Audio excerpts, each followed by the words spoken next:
All right, welcome on holding by Pirke Avos, Ethics for Fathers, as is known. Again, want to welcome on holding by Pirke Avos, Ethics for Fathers, as it is known. We are in second chapter, Mishna 15, part 37.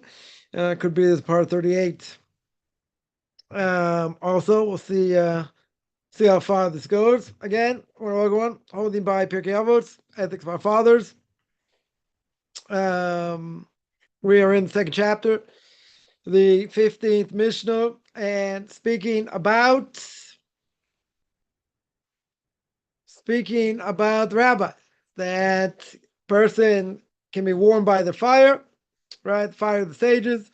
Beware lest you be burnt by its embers, right? That we spoke about. We started speaking about last week, the last few weeks. For the bite of a fox, sting of a scorpion, hiss of a serpent, and all their words are fiery coals, right? They're like fiery coals. So here we mentioned that the bite of a fox we spoke about. Bite of a fox is hard to recover from, right? Why is it hard to recover from? Because their teeth are thin. The teeth are sharp. Teeth are crooked, so they don't go in. When they bite, they don't go in straight away. Right? They went in straight away, it'd be a lot easier. Right? You cut around the flesh or whatever in order to heal the person. In this case, it's a lot more difficult. Right? Why? Because since it comes at an angle, doctor's gonna have to cut the flesh. Right? He's gonna have to cut the flesh, widen it in order to heal it. So therefore, gonna be harder. Gonna be much harder to heal. So very good. Why? Now, why is by the rabbis, if you're not careful, why is their bites the bite of a fox? So it means you gotta be careful. Right? You gotta be careful when speaking to a rabbi, especially if they have legitimate credentials. Right? A person should be careful speaking to anybody in general, but obviously someone's a heretic's a different issue. Right? We're not gonna sit there and bash heretics now, but someone who's a heretic, basically you can say anything you want against them. They go outside the realm of being a Jew. That doesn't mean they can't repent, right? There's definitely, repentance, but sometimes, or probably more times than not, people think that rabbi's free game. You can say whatever you want. You catch them in something. Let's say, an answer you don't like, or maybe it's a difference of opinion, or maybe you don't like their answer. Let's say. Right? Let's say. So very easy to pick at them and say, oh, does not speak, doesn't know this, he should know this, or, people are human. People are definitely human, but someone, keep in mind, somebody who represents Torah, right? They got a greater obligation, no question. They got a greater obligation to be squeaky clean, right? That is, that's for sure. But again, doesn't necessarily mean people are perfect, but let's say a person, nitpicks and says things, against, the rabbis that speak. They don't like how they speak. They thought they should have spoken on something else. Whatever it may be. Right? My rabbi would say, rabbi's synagogue, if they're not trying to run you out of town, you're not doing your job right. Why? Because you got to speak to what people need to hear, not necessarily what they want to hear. Now, if what they're telling is true, right, etc. Okay, so people have different styles, different things, but person got to be very careful here. Got to be very careful here. Yeah, so I would say in general, to anybody, person should be careful how they speak. what they do, right? That goes without saying. There's what I would think in the world, right, still exists. It's called common courtesy.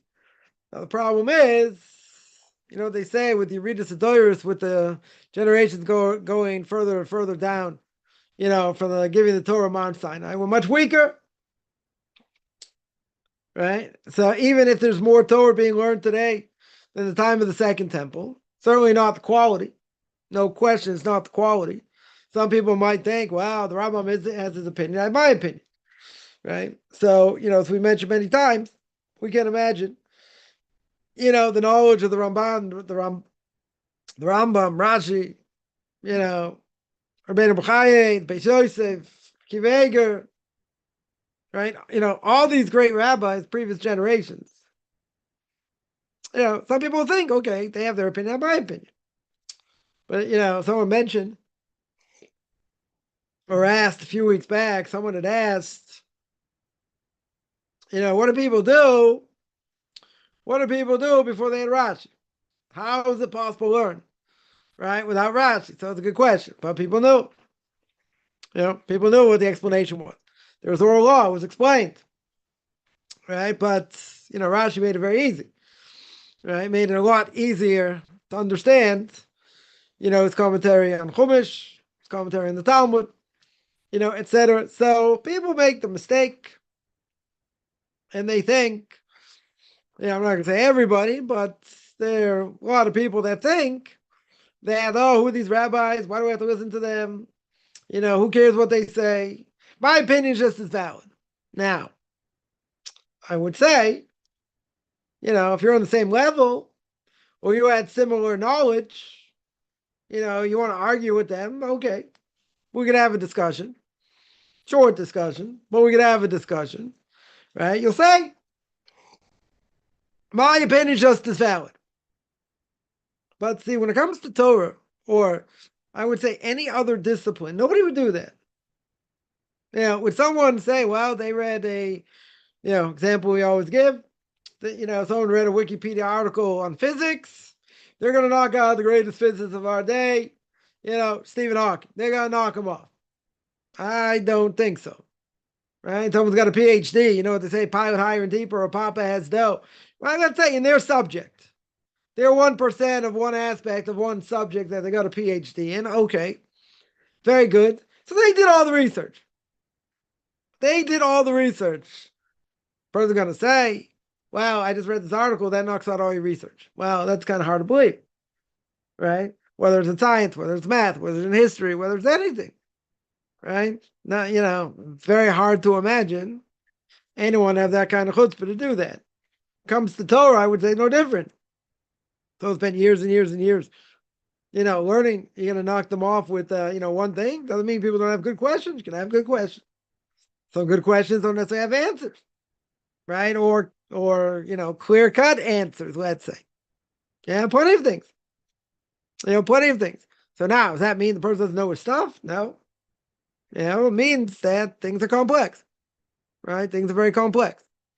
So some people out there just prove people wrong, right? That's their, that's the goal in life. Want to prove that, I'm right, and you're wrong. So I'll say, okay, let's look at the evidence, right? That's what you got to do in all cases. You look at the evidence, you see where the evidence goes, right? You have good proof, you don't have good proof.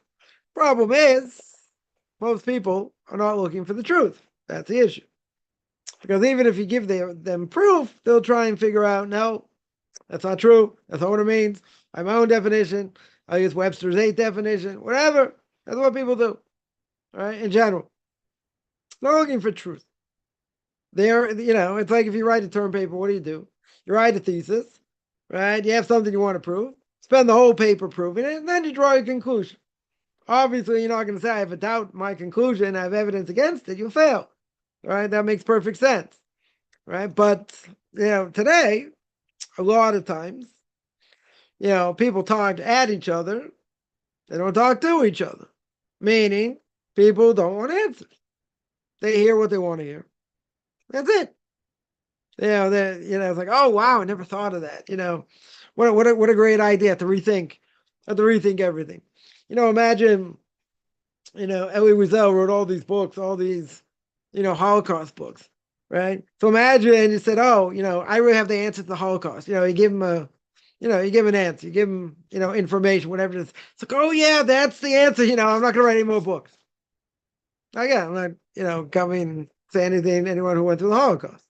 Yeah, obviously not, right? But the idea is someone's got an agenda. What's their agenda? It doesn't matter what it is.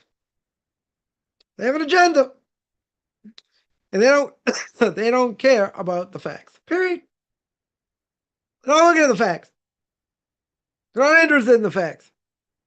Right? You see this, many things in history, many things in history, that people don't want to look at the facts. Right? We'll make it very simple. See what's going on today. Right? You see what's going on today.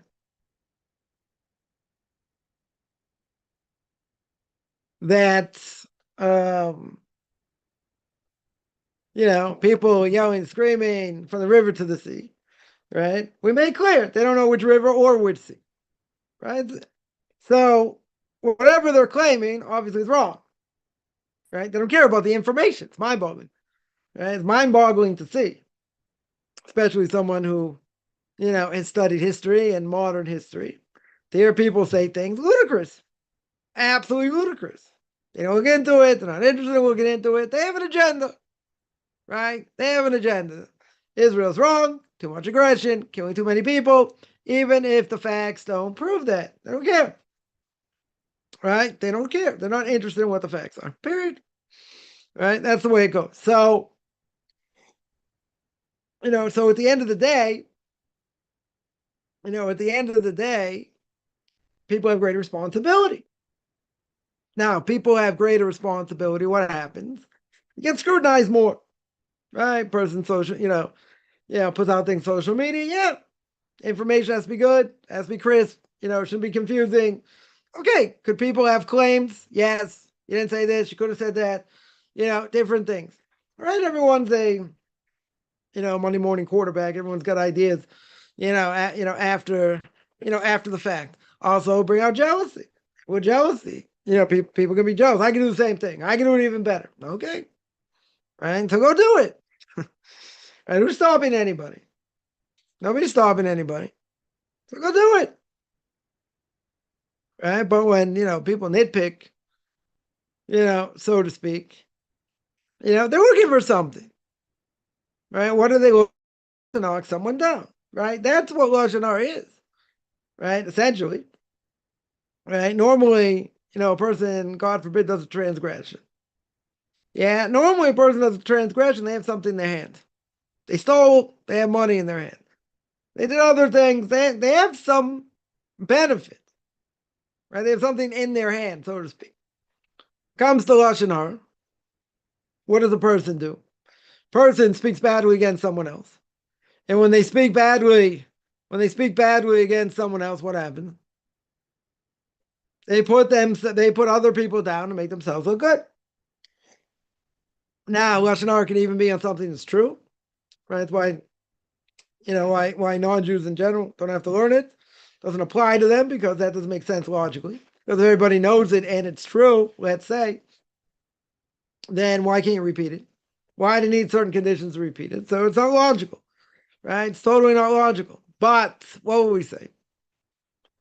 So when someone speaks bad against someone else, usually it's a lie. But even if something that's true, it's still going to be forbidden, right? It's still going to be, it's still going to be forbidden. But in the end, what does the person have? Why does the person speak badly against someone else? To make themselves look better, right? That's the way it is. That's what people do. So at the end of the day, someone, again, who's out there, has knowledge, let's say has a lot of knowledge, people are looking to find flaws. Whether how they speak, their mannerisms, other things. Now, does that mean people are perfect? No. Should people be held to a higher standard? Yeah, depending where they're holding. Should for sure be held to a higher standard, right? That is no question. But again, it doesn't make them perfect. Does not make them, doesn't make them perfect. But there's a certain level of respect a person has to have, right? And who are the first people that are going to get made fun of by the Jewish people? Not secular people in general. Not okay. They don't keep very much. They don't do very much Jewishly, whatever. Right? They may get made fun of. Anti-Semitism is running wild. Doesn't have to be rational. Very good. But really, who gets the biggest knocks? People who know. People who have knowledge. Yeah, or hopefully they do have knowledge, right? And that's usually, people learning, the rabbis, etc. So if they're supposed to be, if the Jewish people in general, we're supposed to be God's ambassadors. So when we do things wrong, it's worse, right? 100%, right? It looks worse. Very good. Now, what happens? What happens over here where people try and take pot shots?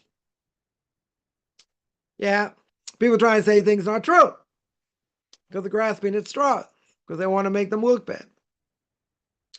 Yeah, there was a case here. I don't know, a while ago.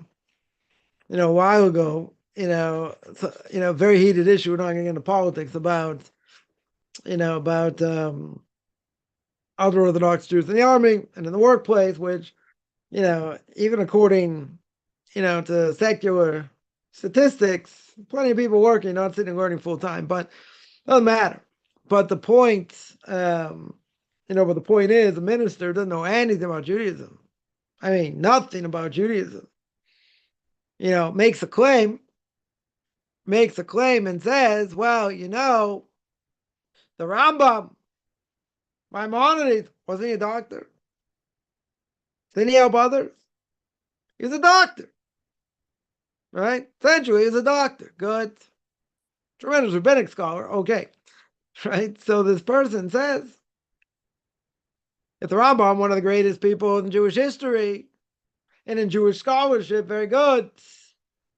If the Rambam himself was a doctor, then why can't, if as great as he was, so why can't other Orthodox Jews be doctors, lawyers, accountants, whatever? That was his, conclusion.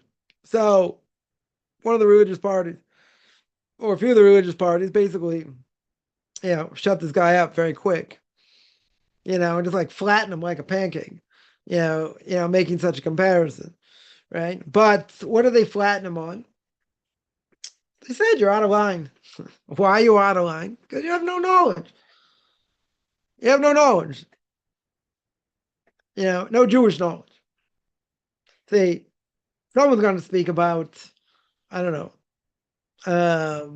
know, finances, other things that they don't really know anything about. So you take what they say with a grain of salt. No one's going to disagree. No one should disagree. You take it with a grain of salt. Yeah. So if someone's going to say something that's outside the boundaries, right? We're going to see one day, I don't know when, maybe on like 97, yeah, that the Mishna Pirke Avos says the person has to know his place. Right? Person has to know his place. Now, what does that mean? A person has to know their place. Person has to know what they don't know, what they're capable of giving an opinion on. See, today, people speak about whatever they want. I mean, previous generations also, I don't think it's any different. People will say what they think regardless of what level of knowledge they have. Right? This is what we started with. Right? A person will say, my opinion is just as valid. Why? What, if a person, has tremendous, let's say, we use Torah as an example. A person has tremendous Torah scholarship. Yeah, it doesn't mean they know everything. But they have a lot of knowledge. And someone comes along and says, I'm going to knock you out one line. Right? If they have a good question, good, they have a good question. Okay. Nothing wrong with that. Totally nothing wrong with that. But you got to see where the question is coming from.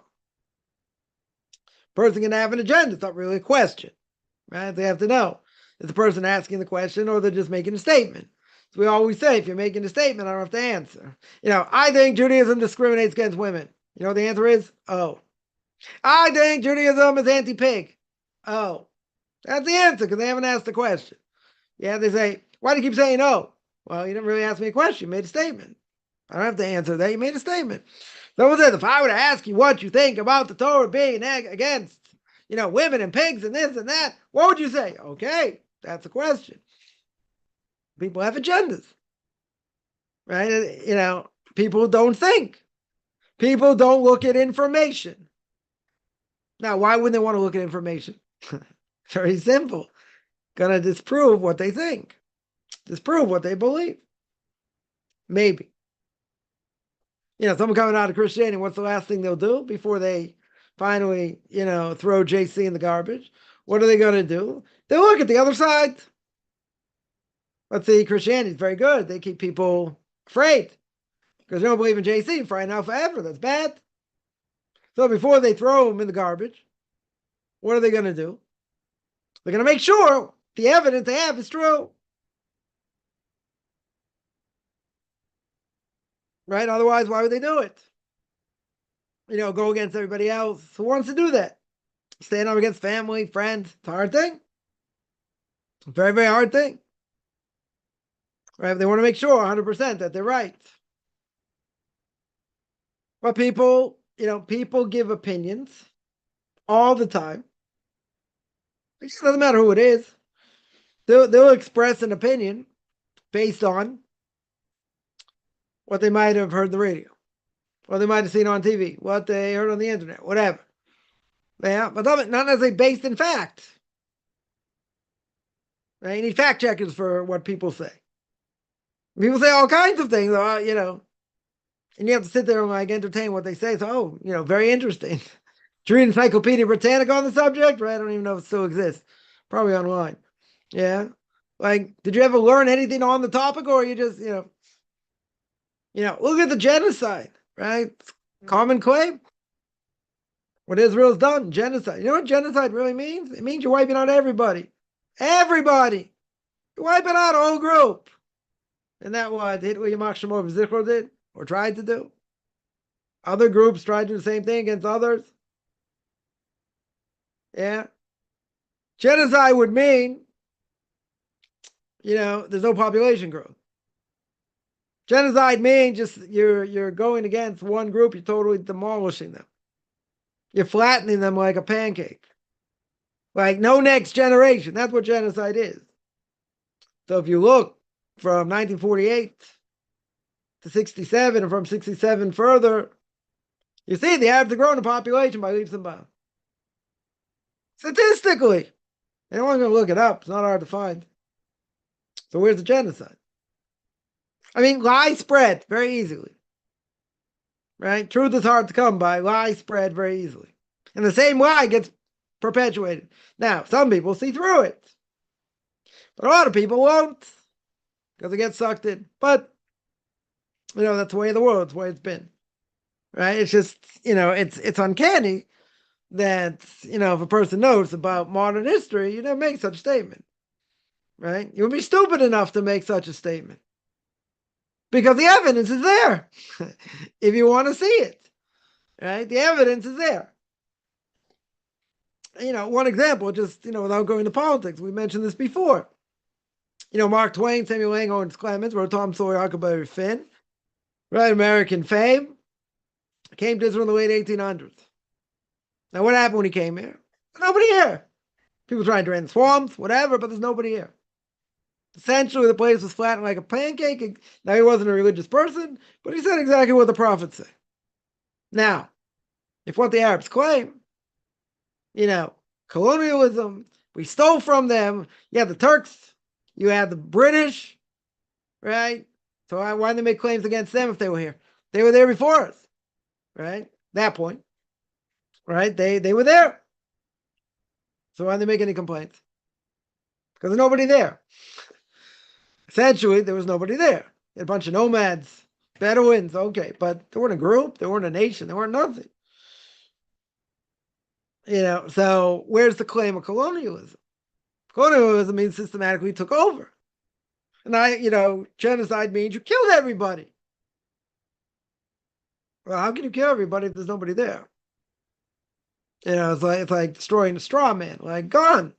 There's nobody there. Yeah, but everyone buys the same thing. You hear these leftists and these Arabs speak like, yeah, stole their land, we killed all these people, but all these different things. The facts do not show that at all. Not even close. Not even close. But so many people sucked up them into lies. Lies sell. They keep saying the same thing, but we just got a propaganda issue, right? Or we got a media issue, let's say. Not a propaganda issue, but a media issue. The more you confront, the more you tell the truth, which we have an obligation to. And there are groups trying to do that. Definitely not as good as the Arabs, but there are groups out there certainly trying to do it. Certainly trying to give, good information, out there. It's mind-boggling. Right? It's, that's the only thing to say. It's absolutely mind-boggling that, no one's willing to look at the truth. Somewhere it says like they built something they think it belongs to them. Very good. But, there's nobody here. It's something that doesn't make rational sense. Right. So now you can say what? A lot of people out there are not rational and they're not smart. They get sucked into what the media says. That's it. They listen to what the left-wing media says. And like I say, they annihilate people, they colonialize this and that. Show me how they did it. Show me where they did it. Right?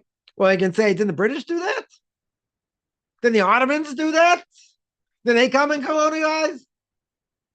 You get the French and British did all over. Right? They did all over Africa. They're gonna, they make that claim. They came to Israel also. Very good.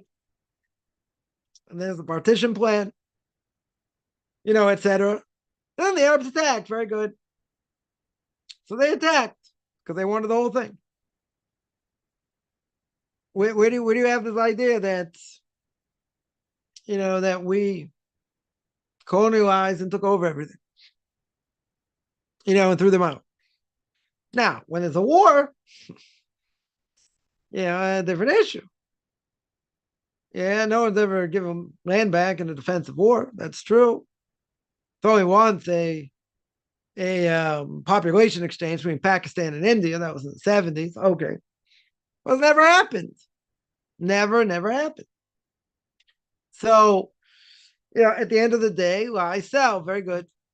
So, back to our topic here, right? And that is that, rabbis are not perfect, right? No one's ever think, anyone's perfect. Moses himself wasn't perfect, some level, right? Some level he didn't reach perfection. Right? Came close. Again, doesn't mean people are perfect, but, I think what goes on by some people is they have an agenda, they have certain things, and they want to say this person, is no good. I don't like the way he speaks. I don't like the way, if they do things wrong, okay. It doesn't take away from knowledge. A person can have all the knowledge. That knowledge should be respected. True. Right? But someone will say, if they do underhanded things or whatever, what's the knowledge worth? Okay. That's true. That's true to a point. It doesn't mean people are perfect. Right? That's the point. Is that it doesn't mean people are, perfect. People make conclusions, I think wrong conclusions, that, let's say someone gave an answer they didn't like. Doesn't necessarily mean it was a wrong answer. Right? Maybe it's multiple answers. But let's say they gave an answer they didn't like. Yeah, and then what is the conclusion the person comes to? They don't like the answer, it can't be true, this and that. Now, if a person said something like that, who knows what they said before? Maybe what they said before isn't true. Right? Now, is that a logical conclusion? Right? I wouldn't say it's necessarily a logical conclusion. Now, can a person make a mistake? Yes. Right? The person can make a mistake. It doesn't mean they have faulty knowledge. Now, if they made an egregious mistake or a number of egregious mistakes, different issue, right? That's a different issue, right? So yeah, that a person has to be careful of. Okay. But there are plenty of people out there trying to nitpick and say, oh, you say like this, but this can't be, and this, whatever. Listen, the Likutei Moharan, the Rav Nachman of Breslov, of blessed memory, says that a person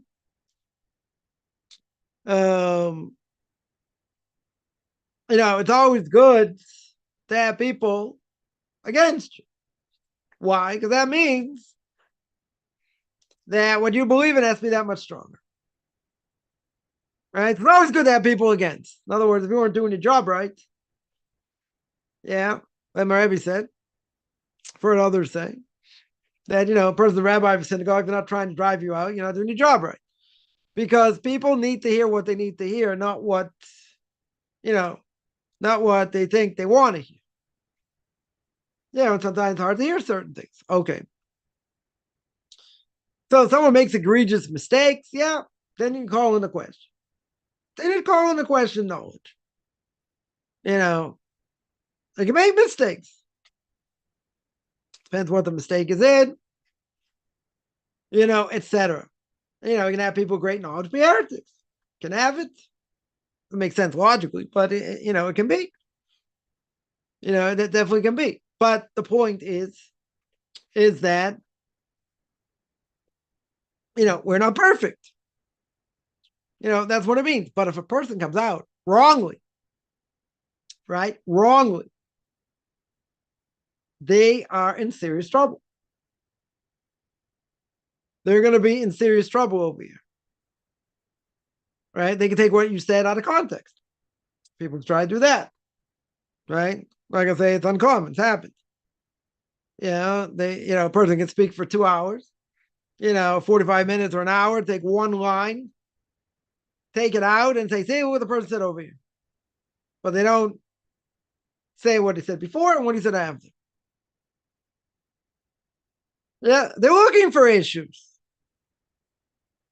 100% they're looking for issues. Well, again, if they can't catch someone, good. They caught them. They did something wrong. Okay. People are human. People are human. But if you come out against in the wrong way, right? In the wrong way, you got to be very careful. Not just against the rabbi, against anybody. Especially someone who represents Torah. If it comes out and they're wrong, right? They're wrong, the reaction could be, the reaction could be very sharp. The reaction could be painful. Now, doesn't mean, the reaction is doing it just put them down or, so to speak. But a person has to realize, that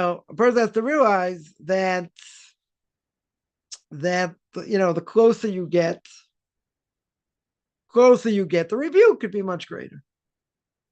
Could be much greater. Now, it should be done with love. Usually rebuke is done with love, not just you throw something out because you're annoyed or whatever it is. But a person has to realize that, with that, the rebuke could be strong. Now, another explanation is that a person may think you can be appeased. You can appease it, let's say, what are we talking about over here? Bite of a fox. Maybe you can appease it somehow. And it's not going to bite. Well, that might not be the case. That might not be the case. You take, I don't know, you had a piece of meat around, you threw it, see if they'll go after that or something else, right? Distract it, right? Do something to distract it. Okay. Does it always work? No. Right? In this case, probably not going to work. And therefore, the animal comes and he bites, and the bite is painful. But what's the point over here? What's the point? The point is you get bitten like this, it's going to take a long time to heal. It's not going to heal like from any other animal. Right now, fox, we wouldn't necessarily think, you say it's the most cunning of animals, let's say. Okay. Yeah, you wouldn't think, though, when it comes to bites, it's going to rip something to shreds better than other animals. And the healing process is going to be a lot longer. And generally, you wouldn't think that because the fox is not a really big animal. If you tell me a person got attacked by a bear, a person got attacked by a lion, by, I don't know, a big bobcat, I don't know, whatever, wild dogs, hyenas, these type of animals I can understand. Hopefully a person will survive it if they survive. That I could hear. Now, fox is not a big animal in general. Maybe some of them bigger than others, okay. But, in general, they're not very big animals. So they come after you and they bite. You're going to say, okay, big deal. So you got, so it could hurt, right? But here, the Mishna is telling you, not only is it going to hurt, but it's going to take much longer to heal. A lot longer to heal than any other animal. It's a huge statement. First, I guess you got to know all kinds of other animals, but think about it. If a fox would bite you, or a lion would bite you, yeah, where do you think more pain is going to come from? You say a lion, or a bear, or maybe other animals. But a fox, you're going to tell me it's going to take longer to heal. So we explained, right? Teeth are much sharper. The teeth are crooked, right? Doctor's going to have to open up the flesh to fix it. It's worse. It's much worse. Right? So a person comes out, against the rabbinic scholar. Yeah. And the rabbinic scholar comes back and answers. Right? And is going to answer. What's going to happen? The bite is much stronger. Now, doesn't he have to be compassionate? Shouldn't he be nice, so to speak? So you'd say, why not? But at the same time, some of the rabbinic scholars can be sharp. Their mind is sharp in the way they learn and what they know. Then what would we say? Then the rebuke would also be as sharp. Now, what about compassion? Should they have compassion? They should. They for sure should have compassion. Right? No question. So it depends what's said. It depends how it's said. Right? It depends. It doesn't mean anything.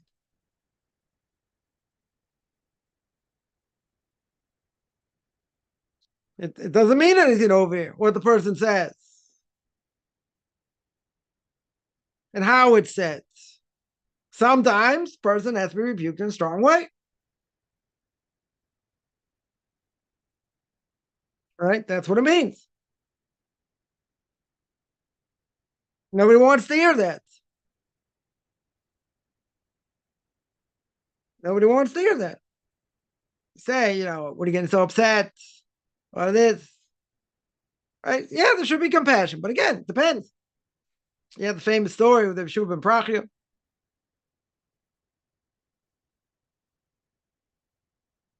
With Rabbi Yeshua ben Prachia and JC, right? Say it was JC. Others say it wasn't really him, it was someone else, whatever.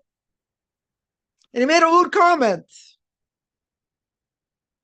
He made a disgusting comment, and he flattened him like a pancake. Like he should have. Flattened him. Came back, asked for forgiveness, said no. Came back, asked for forgiveness, said no.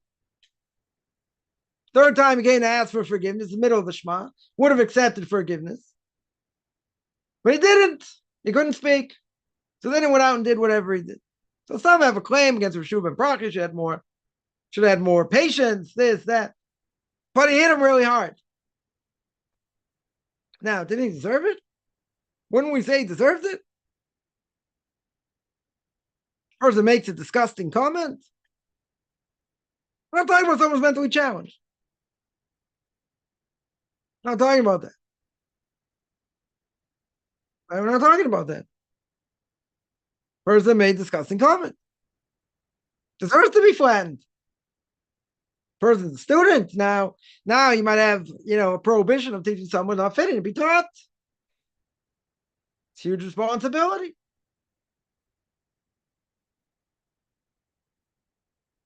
But he's taking a task. Shouldn't have pushed him out. It's hard. Okay. At his level. But didn't he have a right? Person makes a disgusting comment, didn't have a right? He had a right. He for sure had a right. You got to see where the comment comes from. So, in general, let's ask a little bit differently. Why would it be some of the Jewish people who get hit first, who gets hit first, a rabbinic scholar? Why do they get hit first?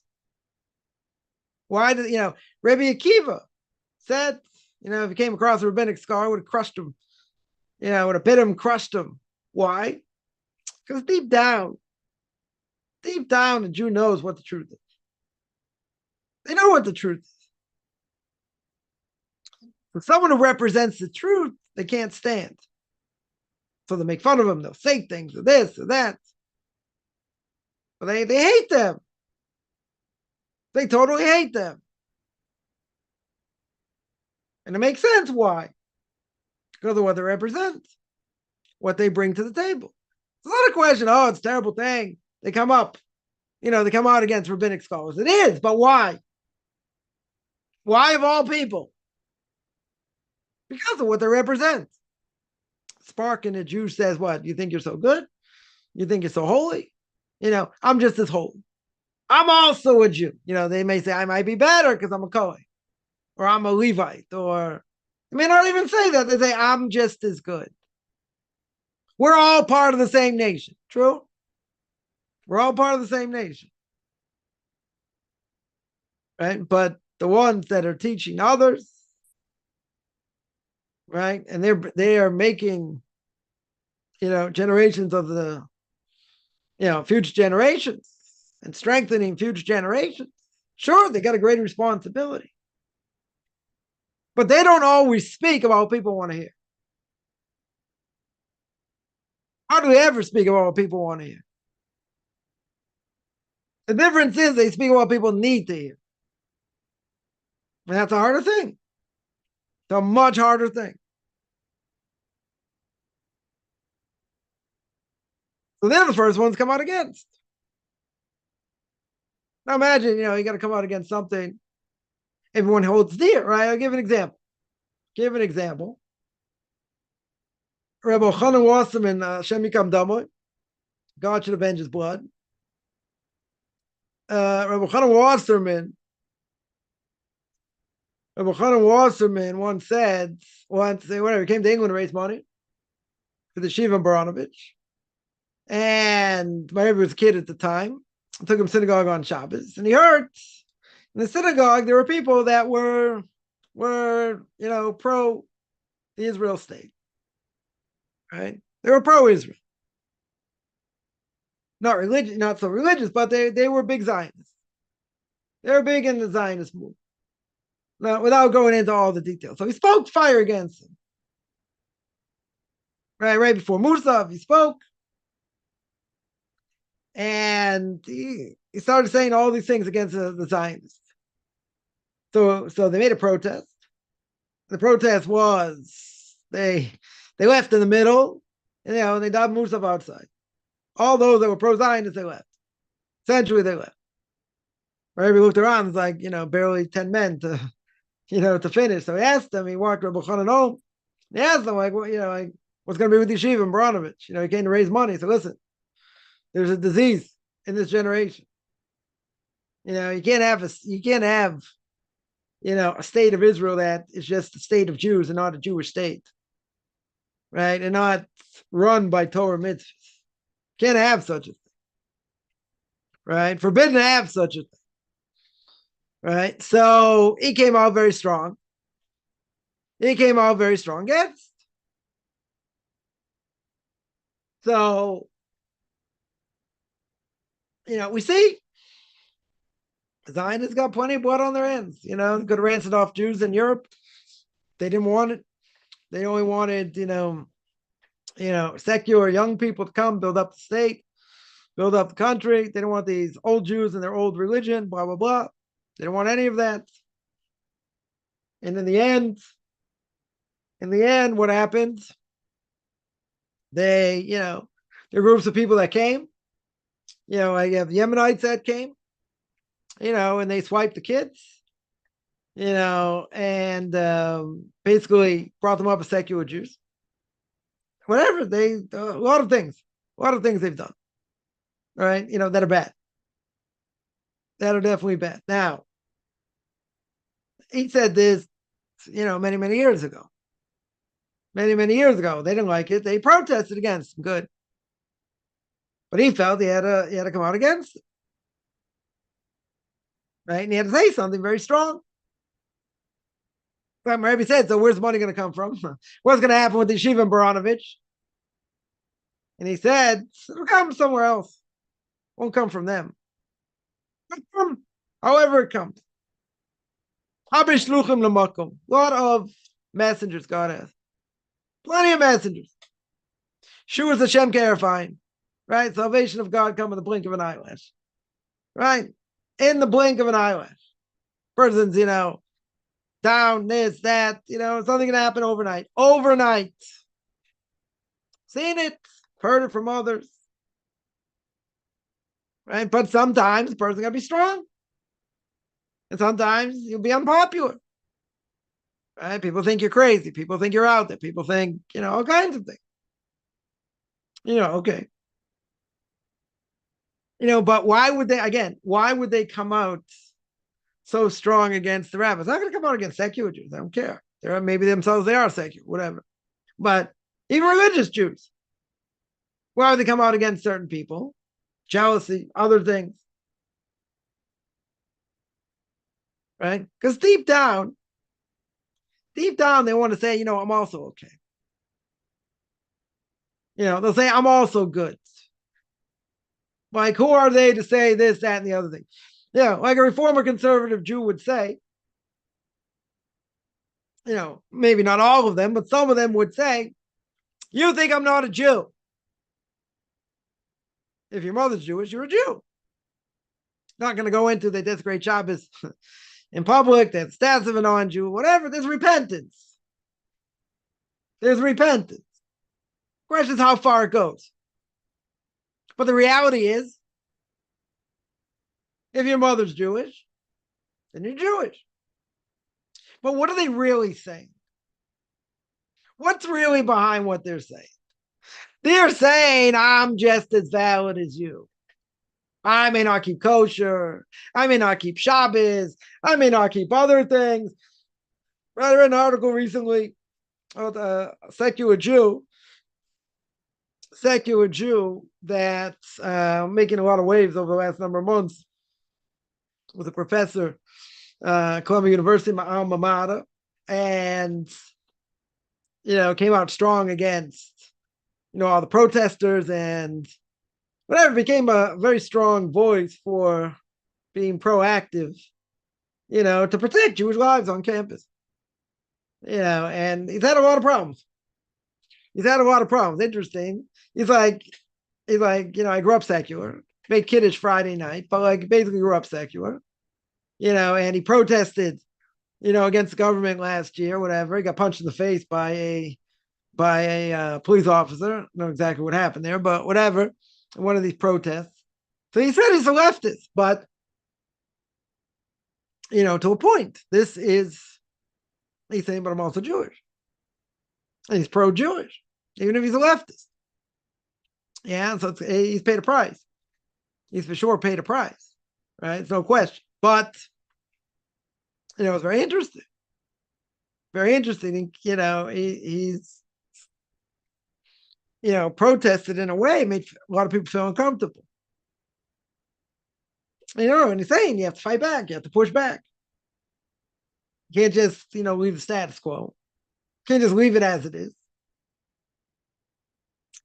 So he said he wishes there were more people like him on other campuses, that people are afraid. Okay. Yeah, it's a serious problem. Serious problem where you're going to get, bullied in. Yeah. So what would be the simple answer? Leave. Go somewhere else. Right? But they're not saying that. They'll say, no, we shouldn't leave. Why should we leave? That's what the anti-Semites want. Why should we leave? We have a right to go to these schools. We have a right to pay $100,000 a year. Sure. We have a right. Why shouldn't we? Other people would say, no, go to different schools. But they say, we want to go to these schools. We should be protected. Our rights should be protected. True. Very true. First, they're going to make a stand and pay a price. Sure. And no question, you'll pay a price. But he's made his crusade now. Get people to be, to be more Jewish, be proud of being Jewish. Didn't say religious, but be proud to be Jewish. That's a big thing. Maybe that proud to be Jewish will lead them to religion. Maybe. But he's telling you, yeah, we have to stick up for ourselves. Because the one thing you learn from all this, ain't no one else going to do it. Not the government, this, forget it. It's one thing you learn from the Holocaust. Yeah, as powerful as anybody is, no one's willing to protect Jews. The only person going to protect Jews is God himself. That's it. Can't rely on men. Right? That's why people ask the question, why did God kill 6 million Jews? Well, it takes a lot of people to kill 6 million Jews. It's Germans, the Latvians, Ukrainians, Russians, Poles, Hungarians. I mean, plenty of people kill Jews. Yeah, so that's not the question. The question is, where's man? What are people thinking or not thinking? So one thing you learn beyond the shadow of a doubt, whatever reason the Holocaust happened, one thing you learn for sure, you can never, ever, ever rely on man. Now, based on that, as we always say, you got to do your shtadlus. You got to put your best foot forward, 100%. You do whatever you can do, but where's the ultimate salvation going to come from? God. Again, whether it's in health, whether it's in livelihood, other things, a doctor has the ability to heal. What do they have the ability to heal? Take a line from Monty Python, yeah? A flesh wound. Can only heal a flesh wound. If a doctor goes in, opens up a person's body, yeah, and whatever, takes things out, whatever he does, doctor stitches the person back up, the doctor says we did everything we can. Now, according to statistics, this should happen or that should happen, or see how the body reacts. At that point, when the doctor stitches the person back up, is the doctor in control? No. Does the doctor have any say whatsoever how the person is going to be healed? No. Right? He'll say, I've done everything I can. Let's say I did what I could do. Now, he's admitting, at least at that point, he's admitting I did what I could do. Now, he may think everything's dependent on him. He did the surgery. Very good. Now, we're saying we're going to make it very easy. We're saying he didn't make any mistakes. There are no mistakes. He went in, did what he was supposed to do. Let's say he's a top surgeon. Very good. Did what he's supposed to do. That's it. Now, how does the person heal? What's the answer? Nobody knows. Nobody knows how the body's going to react. They think, okay, person's young, don't have any other health issues, this, that. This is how the body should react in general. Now, could they be wrong? Could the body shut down? Body could shut down. For sure, they can make mistakes, but based on that, but they don't know. They'll say, based on statistics and based on what we know and how all this works, they'll say this should happen. Could be complications, person might get an infection, that could happen, this could happen, whatever. But the way they would call it, the way they see it, right? According to what they know in medicine, this should happen. Okay. Now what happens? Person, let's say, relatively healthy, they have to have the surgery, whatever. And then something, the body shuts down. Kidney starts to shut down. Liver starts to shut down. Well, that's not taken care of, the person will die, right? That's clear. But they're not in control.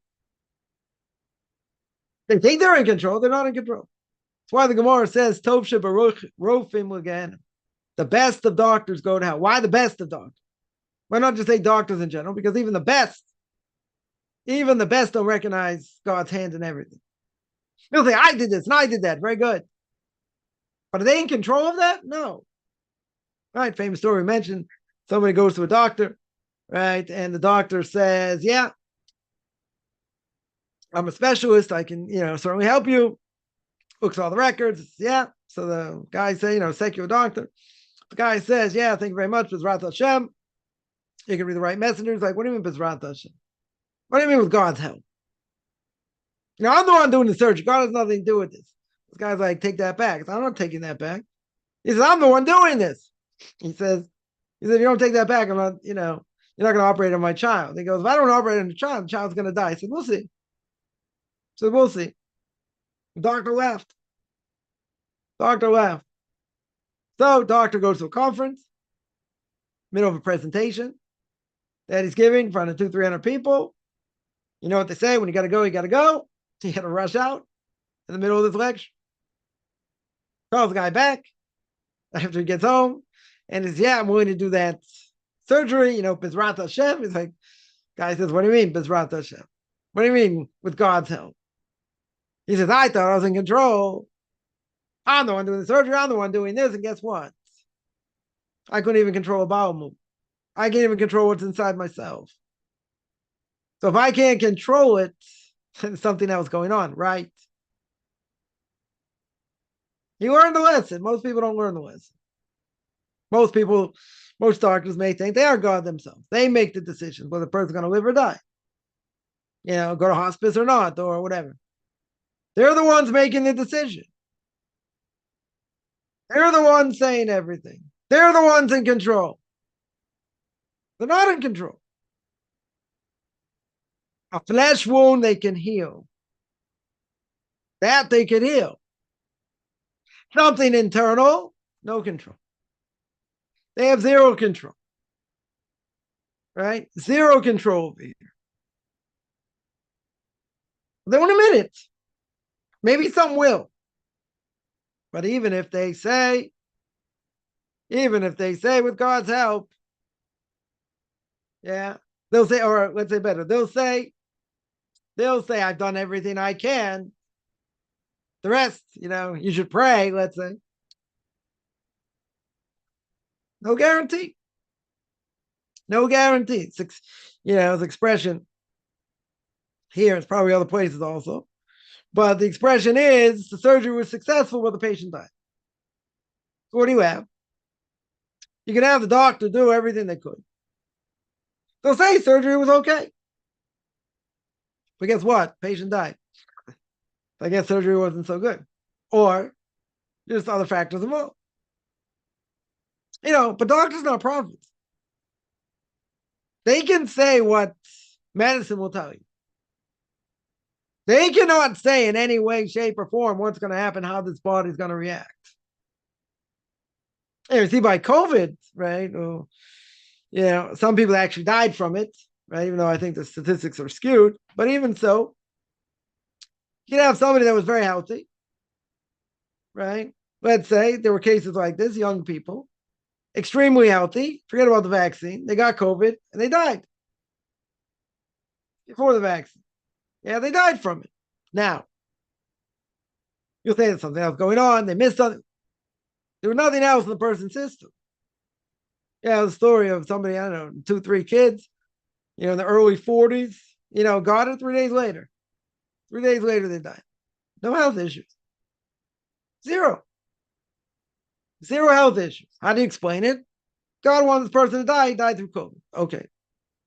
That's why, it's kind of mind-boggling that anyone who got it, you'll say, okay, it's like the flu, a little bit worse than the flu. Okay. How many people does the flu kill every year? 20,000, 30,000, whatever. It's killed a lot more. But, their claim that anyone with COVID in their system, they died from that. So, okay, the numbers are skewed. Even if the numbers are skewed. Anyone willing to play Russian roulette to get it? Nobody knows. Nobody knows what's going to happen. No one knows how no one knows how the body's going to react. No one knows at all. But it's a risk. It's a risk.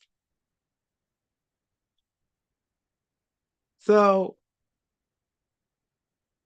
it was a mind-boggling thing that, again, forget about the vaccine. Who's willing to take the risk? People say, I'll take the risk. I'll take the risk. It's no worse than the flu. It's what everyone thought. It's what everyone thought. But who wants to get it and be one of those few that are going to die from it? Any other disease, you wouldn't have said that. Right? In general, people are going to be very careful. Right? But there was so much out there and craziness, whatever. Yeah, you could say they want to terrify people. And you got the, people for the vaccine wanted to get everyone vaccines, so they made millions and this. Okay. A lot of things to be said. Fear is a major thing. Good. Nobody knew what was up. Yeah. But I would say in general, anything comes out, any disease, whatever it is, good. So if you have a vaccine against it, and the vaccines work for years, okay. So the chance of you getting it is very slim. Very good. Let's say you don't have a vaccine. You don't have a vaccine, what's going to be? Nobody knows. Nobody knows. So I would say if nobody knows, why take the risk? You can say a person's healthy and everything should be okay. You're right. Because the only people that may succumb to it are people in precarious situations. They're much older. They can't fight it. Right? They're much weaker. The body's much weaker. Okay. So you're telling me the majority of people would get it. Not going to affect them that bad. Okay. I can hear that. My question would be, even if that's the case, would you be willing to take the chance? Would a person be willing to take the chance? Now, some people said yes. They would absolutely take the chance. It was a crazy time. No question. Now people are getting sick from it also, but nothing to do for it.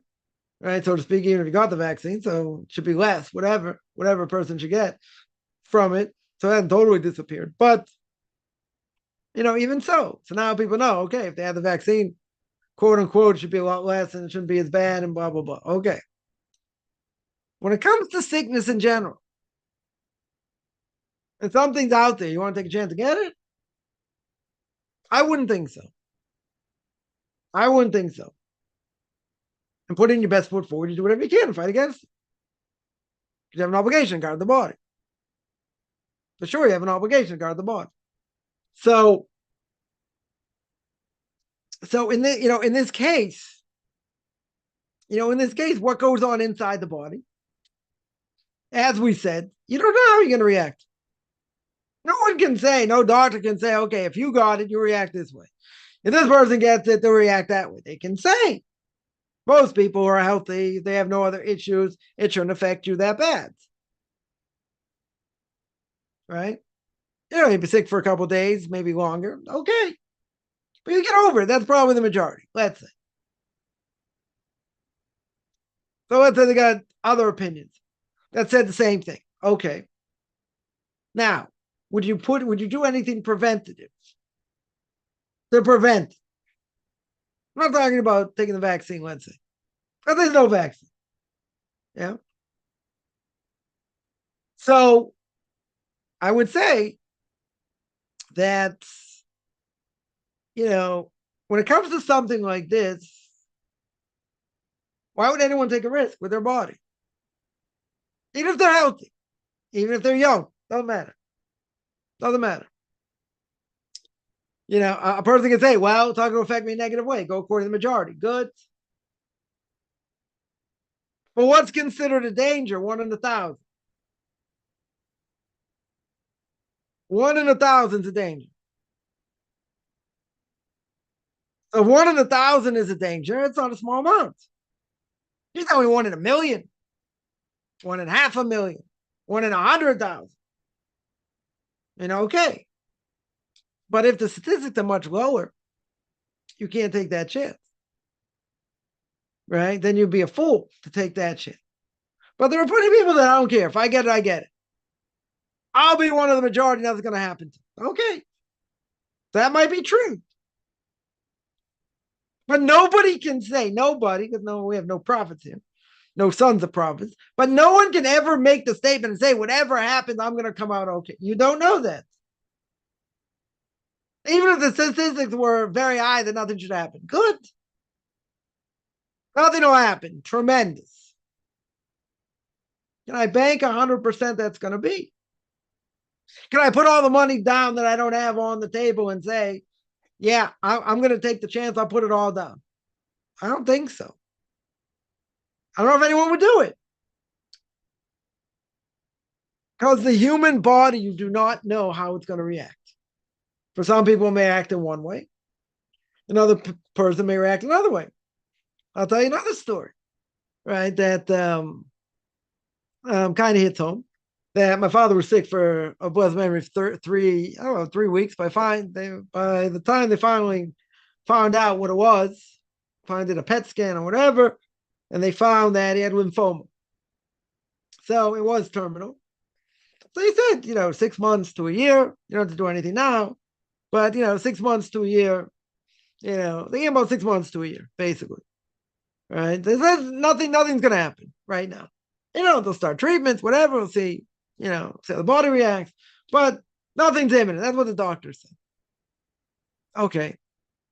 I get a call the next day. They passed away in the middle of the night. What happened? His whole system it started to shut down. His whole system shut down. He died. And that's what happened. So what happened to the doctor's predictions? After everything they knew and all the tests that they kind of missed that one. Now, even if they said, well, it's terminal, okay. Now, terminal can be a year, 6 months, a year. That's what they estimated from what they saw. Do they have any inclination for what was going to happen? That they said, oh, by the way, you better be careful, because it could be maybe his whole system's going to give up. Maybe his whole system will shut down. They didn't say anything. What happened is great diagnosis. So they were wrong. Again, we could pinpoint the doctors and not, they also make mistakes. They're not perfect. No question. I read an article recently when the child had psoriasis. But it kept getting worse and worse. They tried this, they tried that. Went to a skin doctor, tried this, tried that. And over time, it was getting worse. Wasn't getting better. Right? Until they kept seeing that they had strep inside them. This child had high level of strep, very high level of strep. So they said, go to an ENT, right? Ear, nose, throat doctor. Went to an ear, nose, throat doctor. Checked out the tonsils. They said, we got to take tonsils out. Tonsils are totally enlarged, right? Totally enlarged. Have to take them out. And when they took tonsils out, they checked the tonsils, found out had strep on the tonsils themselves. So what happened?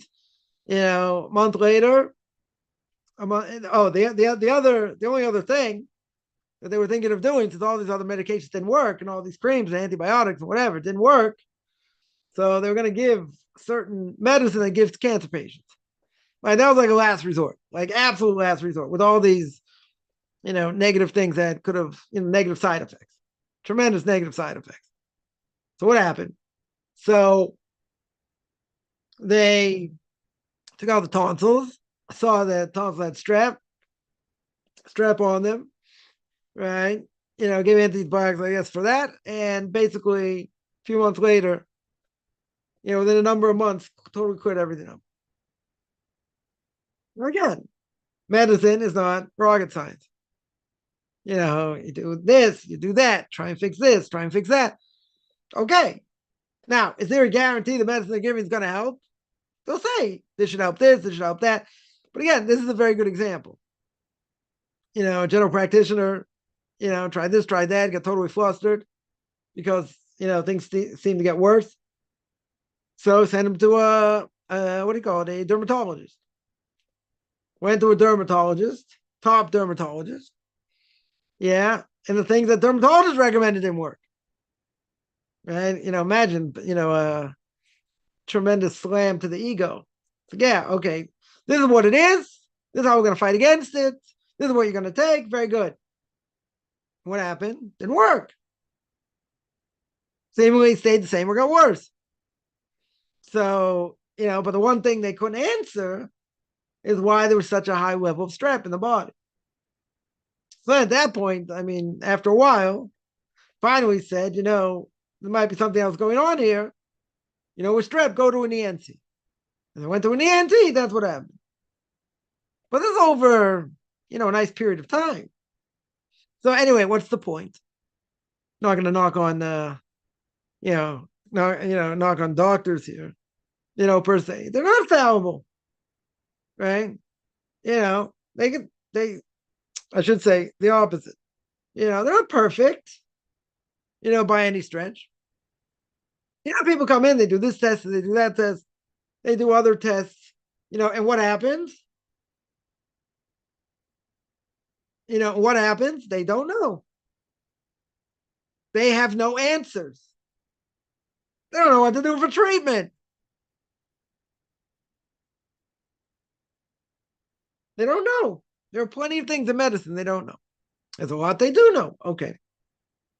Point is, the person has to know. They have to know where they're holding. They have to know what they know and what they don't know. The problem is, though, doctors think they're in charge. They're in charge of life and death. They're not. They are shluchim. They are messengers. That's all they are. So a flesh wound they can heal. They can heal, but they need heavenly help how to certainly to heal on the inside.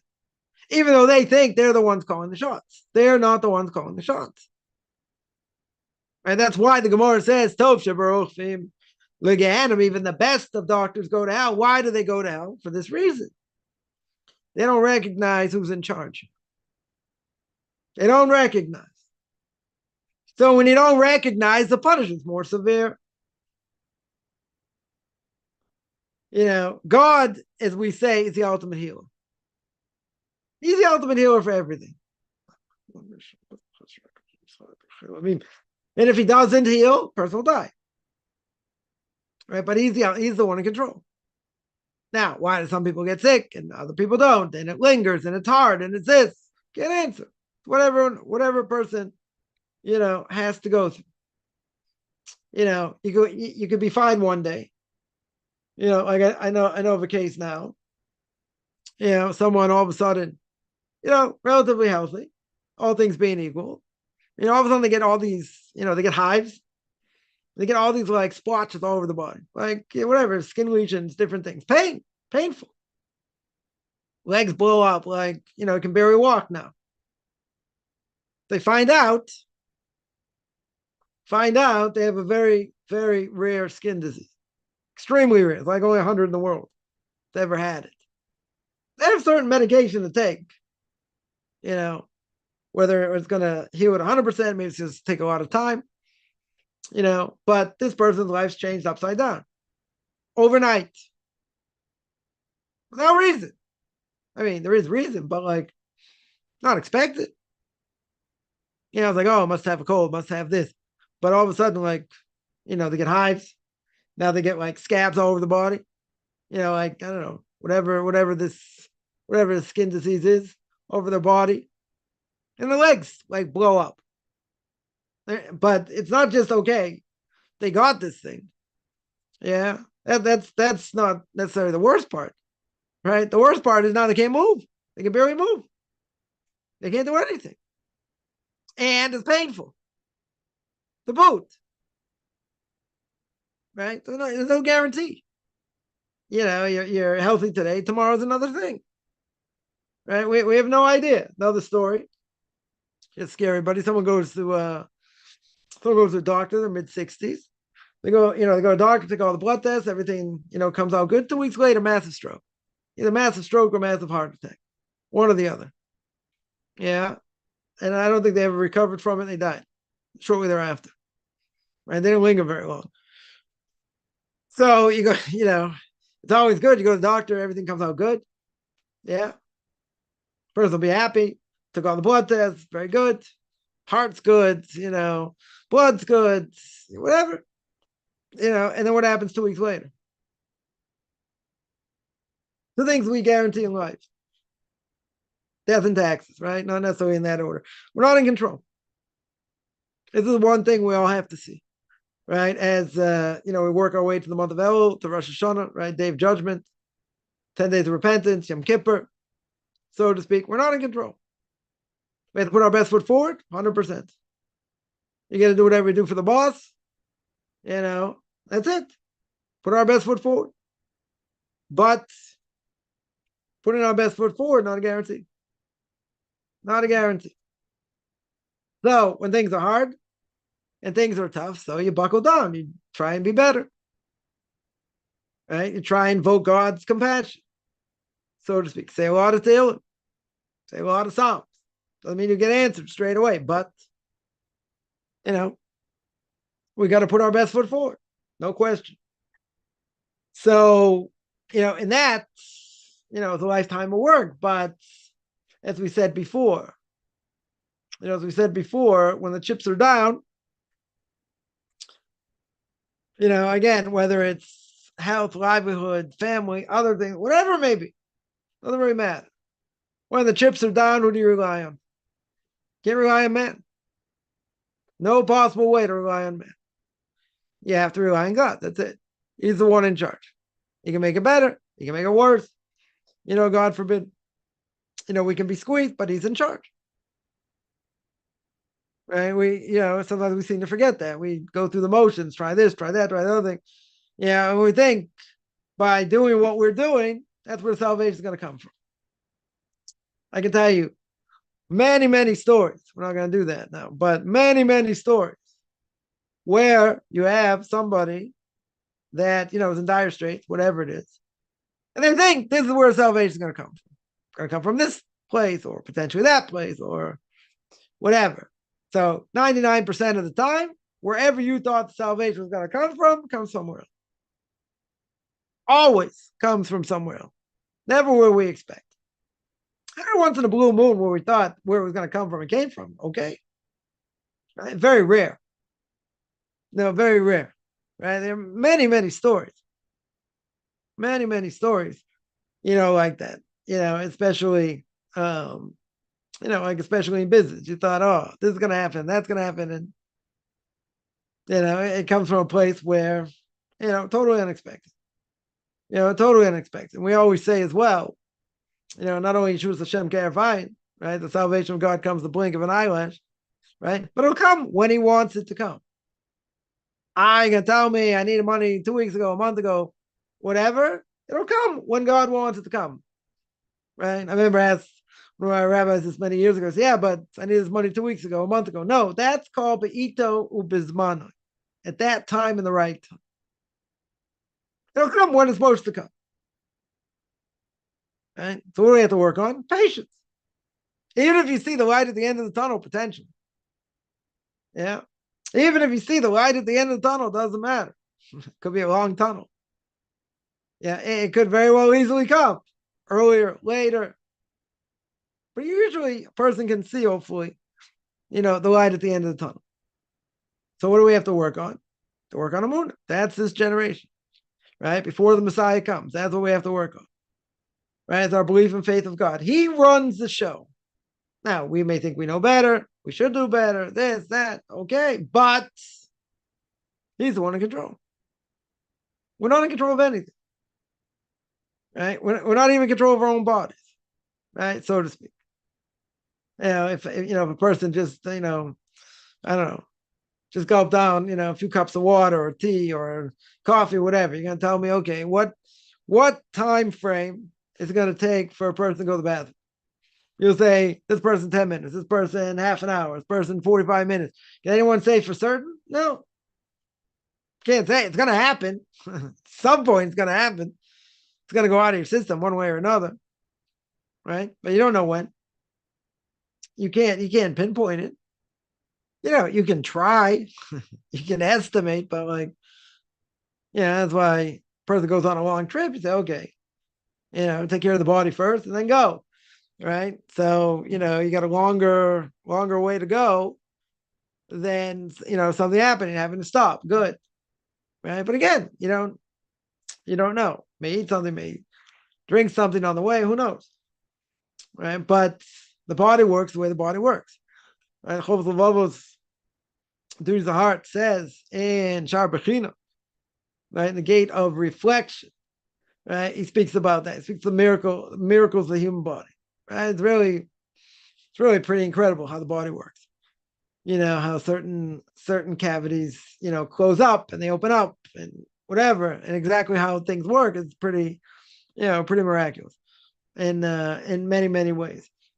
So, we always say if the plumbing works, you're ecstatic. It works. Right? It does what it's supposed to do. Anyone, God forbid, ever been constipated, it's a horrible feeling. Yeah, you just want to get the stuff out of your system. It doesn't go. Right? It doesn't go out. So, a person can be stuck a number of days. It's painful. But you got to get that stuff out. Otherwise, it's dangerous because you got all these toxins inside your body. How many people, and we have to say a blessing, Jews have to say a blessing every time they come out of the bathroom. Right? Because God stuffed up one of these, orifices or whatever, right? It'd be pretty dangerous. So we're thankful for that. Very good.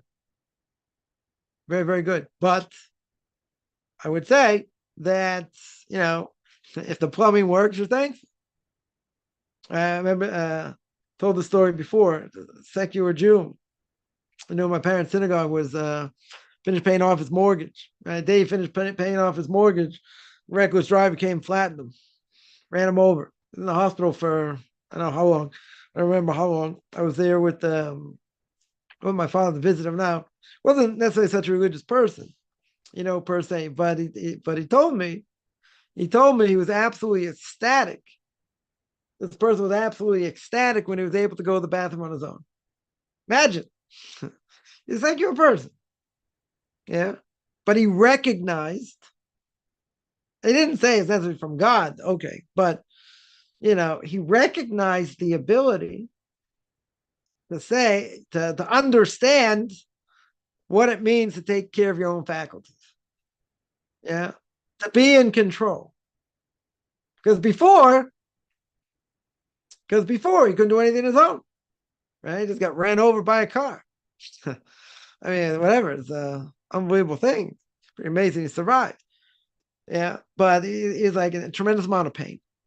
Tremendous amount of pain. But he said when he's able to go to the bathroom himself, it's like, that was a whole different, it's a whole different thing. We take a lot of things for granted, right? We complain about things we don't have, and things are hard, and this is hard, and that's hard. Yeah. But guess what? It could be worse. As a person I know is suffering from this rare skin disease, right? Basically, the only thing they can do themselves is is to go to the bathroom themselves. That they can do.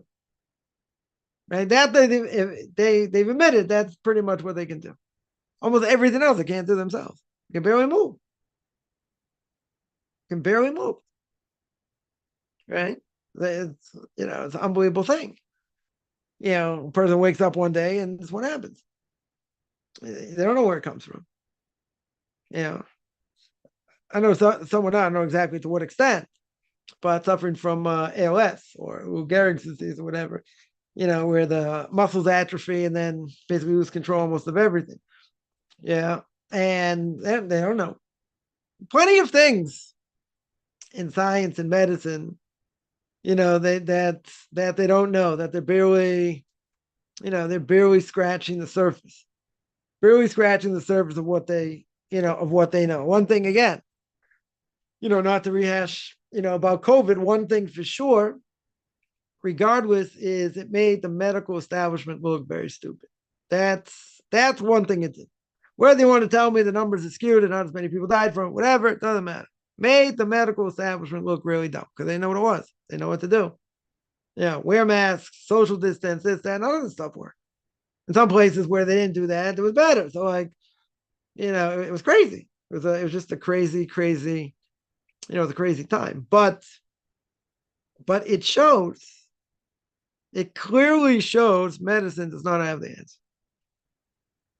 They don't have all the answers. There's some answers. Okay. But to say, okay, this is what's going to happen. This is how the body's going to heal. They can speculate. They for sure can speculate. But speculation doesn't mean it's going to happen the way they say. Doesn't mean that. They could, they could claim, okay, this should happen, that should happen, the other thing should happen. But again, they don't know how the body's going to react. God is the ultimate healer. That's the bottom line. He's the one that ultimately heals on the inside.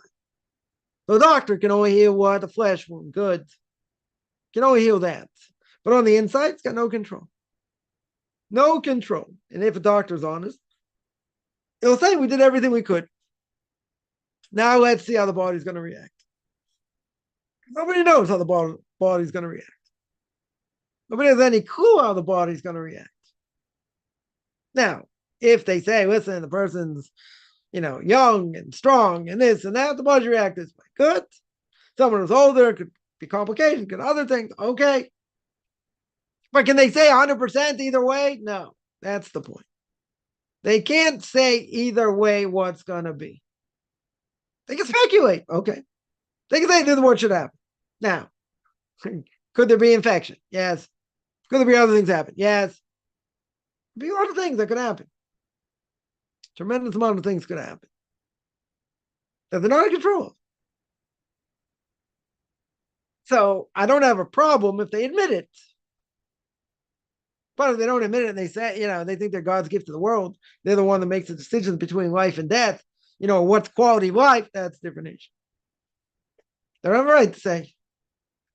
Right? Who are they to say you should die? You're taking up too much space. You should die. Yeah, you're going to die anyway. There's a story of somebody that their mother was suffering from cancer. The hospital she was in, they wanted to kill her, basically. They had palliative care come, try and convince them to go in the hospice and this and that. And the person's primary care doctor said, listen, if you don't get her out of there, they're going to kill her. So they're essentially going to kill her. So you had to pull all kinds of strings of different things, got her to different hospitals. This woman came out of the hospital, lived another 10 years. Another 10 years. But they were ready to kill her.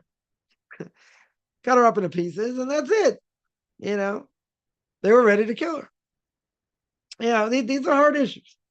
These are very, very hard issues. But I guarantee these happen a dime a dozen. A dime a dozen. Some people luckily are lucky if they get out. Right? Other people may, they may say, okay, give up the right to live, put them in that type of care and they die. But here you have a case. The woman lived for another 10 years. Healthy years. Not in the hospital, this and that. Healthy years. Right? So the doctors there ready to kill her. They would have. Not literally, but they would have. Very good. So putting something like that, that's a problem. That's the problem. So yeah, end of life issue is complex. Definitely complex. But we try best of our ability, sanctify life. Sanctify life is to give the person the best chance to live. All right. And that's what we do. Every breath the person has, every ability, still do mitzvah at some level. Right? But the doctors are not the ones to say, we're the ones in charge of what we consider what life is. They're not in charge.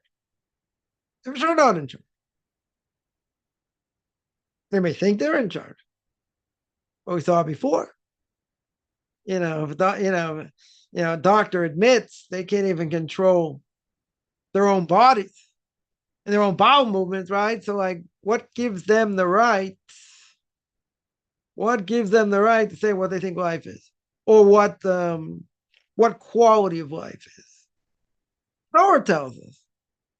Rabbis will tell us what quality of life is, right? They for sure will tell us, what quality of life, of what life is. Doctors, what's their level of quality of life? What they think. What they think. Someone, just while I'm on this topic, I know of someone that had a stroke, and I don't know, something, I guess, snapped in the brain or whatever, and they felt they don't have any quality of life, right? They don't have any real quality of life. So a person said, I'm not saying everyone would say this, but somebody had said, well, they're so incapacitated at whatever level, they're so incapacitated they can't even play Sudoku. Like, that's what we call quality of life.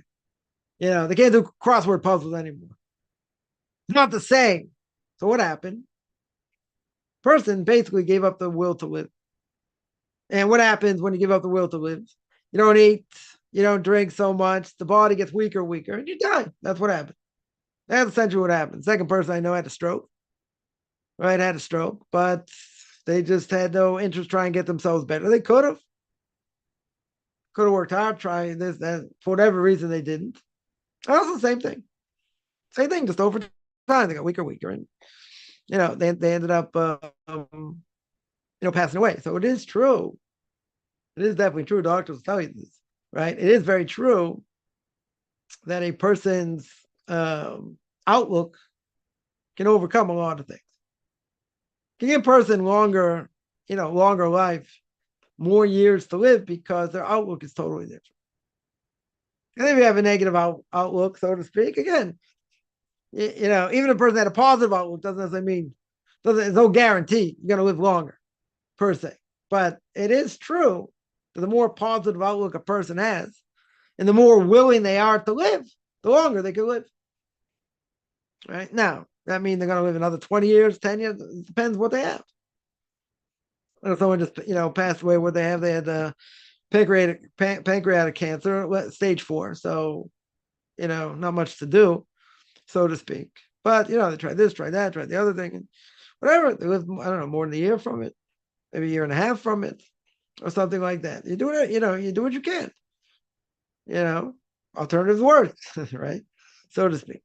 So, you fight for life. Some people give up. Some people give up the will to live. And when you give up the will to live, it's you have nothing to live for in this world, right? Well, what's going to get a person to get up in the morning? Well, when they just take their own life, they're in pain, they're chronic, sorry, it's terminal, right? They know it's terminal. They only know they have a certain amount of time, so to speak. I know of another story. Somebody that had a kidney transplant many years ago, more than 30 years ago, or 40 years ago, let's say. And then 30 years later, the other kidney starts to fail. So they're not a case to get another kidney, but they don't want to go on dialysis. Now, what happens in general when you don't go on dialysis? Right? If you have kidney problems, you die. Right? Dialysis, cleans out the blood, and all that. It's painful, takes a long time, whatever. Okay, but that will increase a person's life, no question. Now, person decides they don't want to do that. Now, it's not called suicide. They don't have to go through heroics over here, right? But what happens if you don't go on dialysis? You'll die, right? They didn't want to live that way, so they stayed at home, were made comfortable, whatever, did what they wanted to do the last few months, and that was it, right? But it's not. I asked my rabbi this question: if it's called suicide, he said no. The reason it's not called suicide is because they didn't do any heroics. You don't have to jump through hoops over here, right?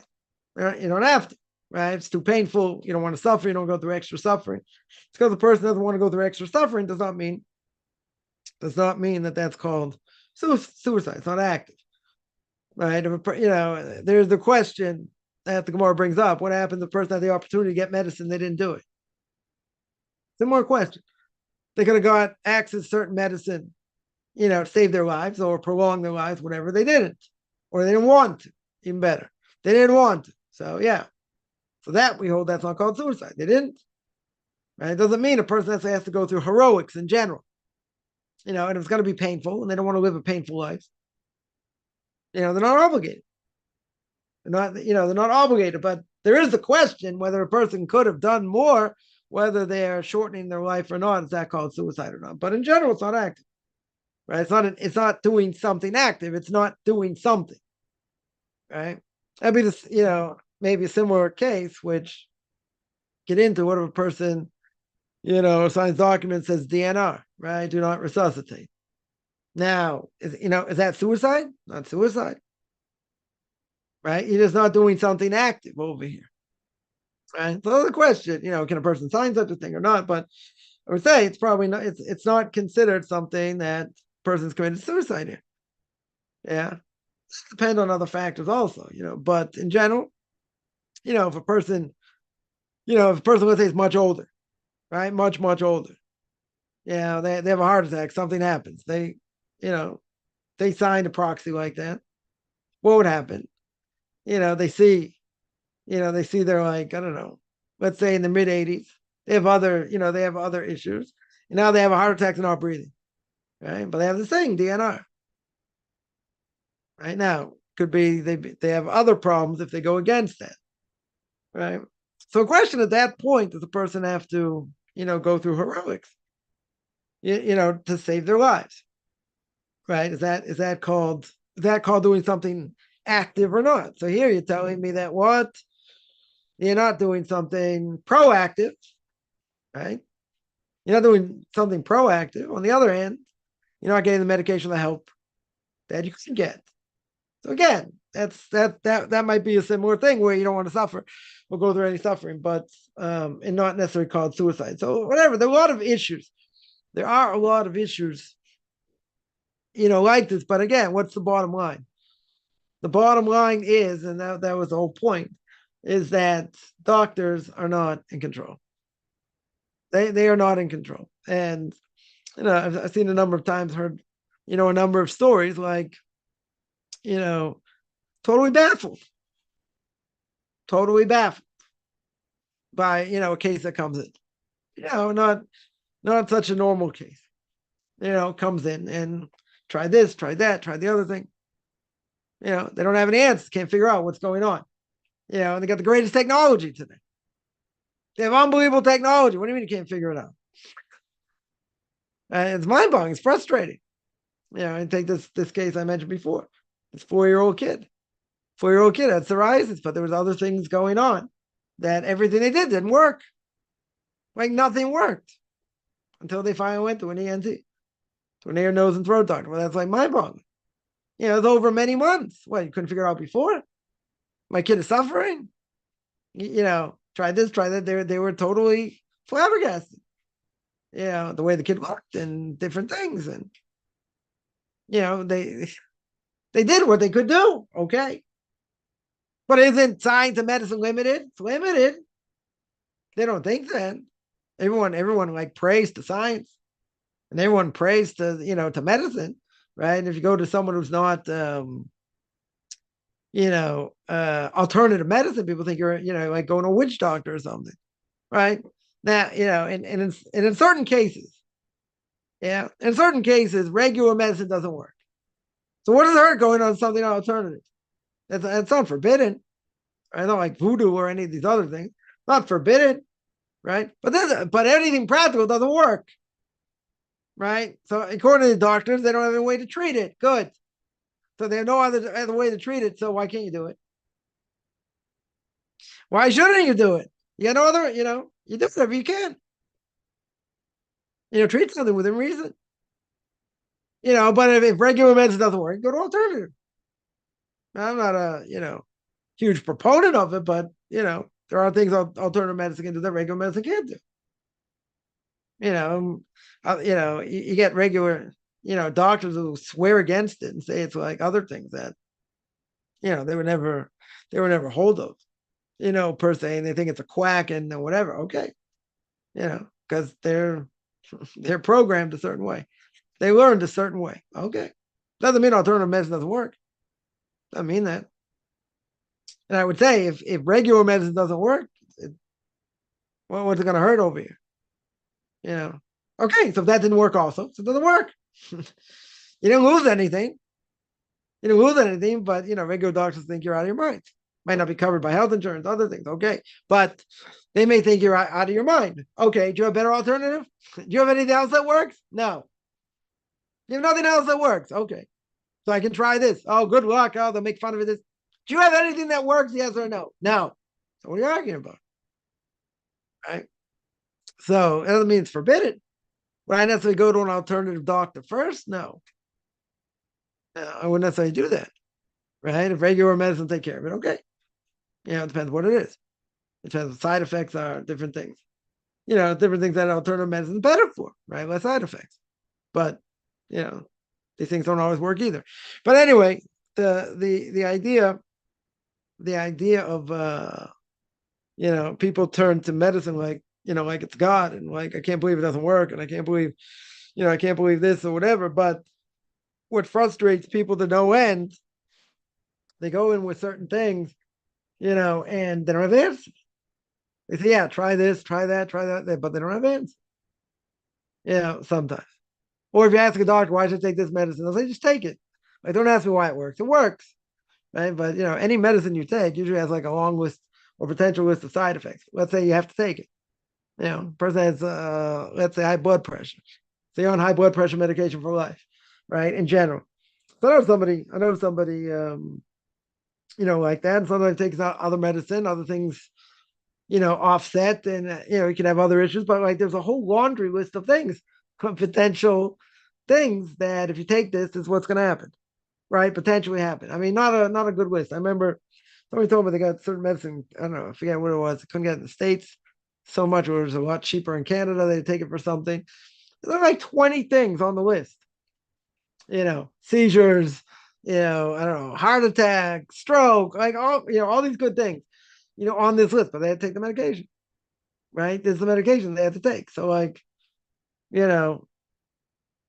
do what they say because that's what you have to do, right? But yeah, there could be tremendous repercussions, for what you take. Hopefully there won't be, but you fix one thing, and it's how complex the human body is. You fix one thing, and the other things go out of whack, right? I know someone, like this person I know that's on high blood pressure medicine. Sometimes, it's like lower dosage or low dosage of other things. And sometimes lose the equilibrium. Like you just like, you just fall, like has trouble walking sometimes. Because of it. So like, even if certain things help, other things can offset that. So it's like it's a crazy, it's a crazy thing. But I'm not going to say we put too much stock necessarily into medicine. I think some people do, but I would say just because a person took medicine doesn't mean it's always going to work and it's always going to have the right result, right? People look at it as a religion also, but as we said before, the best of doctors go to Gehenna. The best will go to hell because they don't recognize where the healing comes from, right? And where does the healing come from? From God himself. That's where it comes from, right? He's the one in charge. So a person sick, who's the first person you go to? You got to pray, right? If you're able to, as long as you're not that sick. Obviously, a person's going to go to a doctor, right? In general. A person will go to a doctor, fine. But people make the mistake that the doctor is the healer.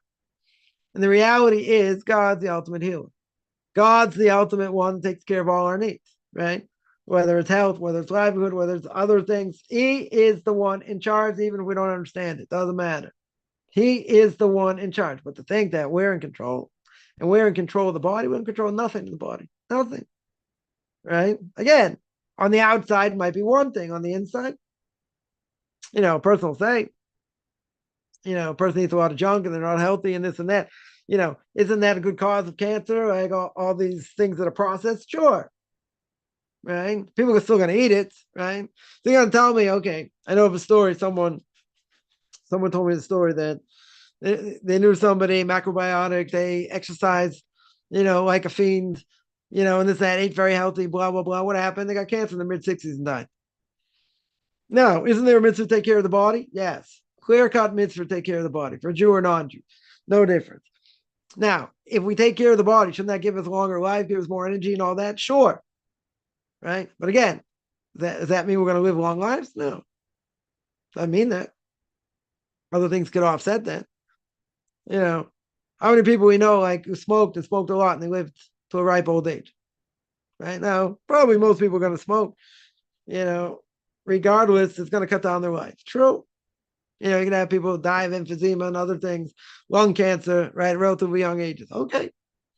Yeah. So how do you explain if someone smoked a lot and they lived till their 80s? They'll say they got lucky. You're right. They got lucky. But why? Why? Doesn't make sense logically. Right? So it's either one or two things. Right? Either you tell me we have no rhyme or reason to explain it, so they got lucky, right? Or God's the one in charge. That's it. Right? Because even if a person smokes, it doesn't have to do all that damage to the body that's going to kill a person. Right? It's going to kill a person in the 40s. It could, depending on how much a person smokes, and we all know how bad it is, very good. Right? But at the end of the day, a person could still live to the 60s, 70s easily. Right? Could. I'm not saying they will. And most people probably won't. So you can take what I say with a grain of salt. But there are people that, that could smoke and live to their 80s or their mid 80s. So you say, very good. What does that prove? What does that prove? It means that we're not in control. Now, does the person have to be healthy? Sure. Do they have to work on themselves? Sure. Right? No question. Right? And shortening your life is no mitzvah. Certainly no mitzvah. But we would say it's a guarantee you're going to shorten your life. Okay. But the question is, if someone lives longer, right, you'll say, come on, they got lucky. Look at how much they smoked in their lives. True. Right? But we don't believe in luck. So why did God keep them alive for so long? I don't know. Right? But that should have cut their life much shorter. True. But it didn't. You can ask the question, why? What's the simple answer? Because God's in charge. That's why we ever ask the question, why do people die young and old? People die young and old because if they died the same age, no one would repent. No one did tshuva. Right? But essentially, if people die young and, people die the same age, who's going to repent? They'll say, okay, I got 20 years left. I got 30 years left. I got 15 years left. What am I worried about? So I'll die then. I'll repent then. And so people die young and old, wake up a person. Realize that, person goes to sleep, no guarantee they're getting up tomorrow. I mean, we should all get up tomorrow, but is there a guarantee? No. People say, I got up yesterday, right? I got up the day before, right? And what if God decided to take your soul now? So you don't get up. You just sleep there. That's it. All right, no guarantee. That's why you have to say Modani. A Jew has to say Modani every morning. Thank God for giving back your soul. Because he doesn't have to give back your soul. He can take the soul. That's it. You die. So what's the guarantee we're going to wake up in the morning? You got no guarantee. You got no guarantee. Isn't this pleasant? Are we having a great discussion here? No guarantee. Right? You say that, a Jew would say the Shema before he goes to sleep, protect him. But God can take you anyway. Right? So he can't say what happened to that protection. No, the thing's overridden. Right? That's what people have to understand also. That, at least while I'm on this topic, that a person, what does the person do? A person works hard to keep the body, keep a person healthy in general, body and soul.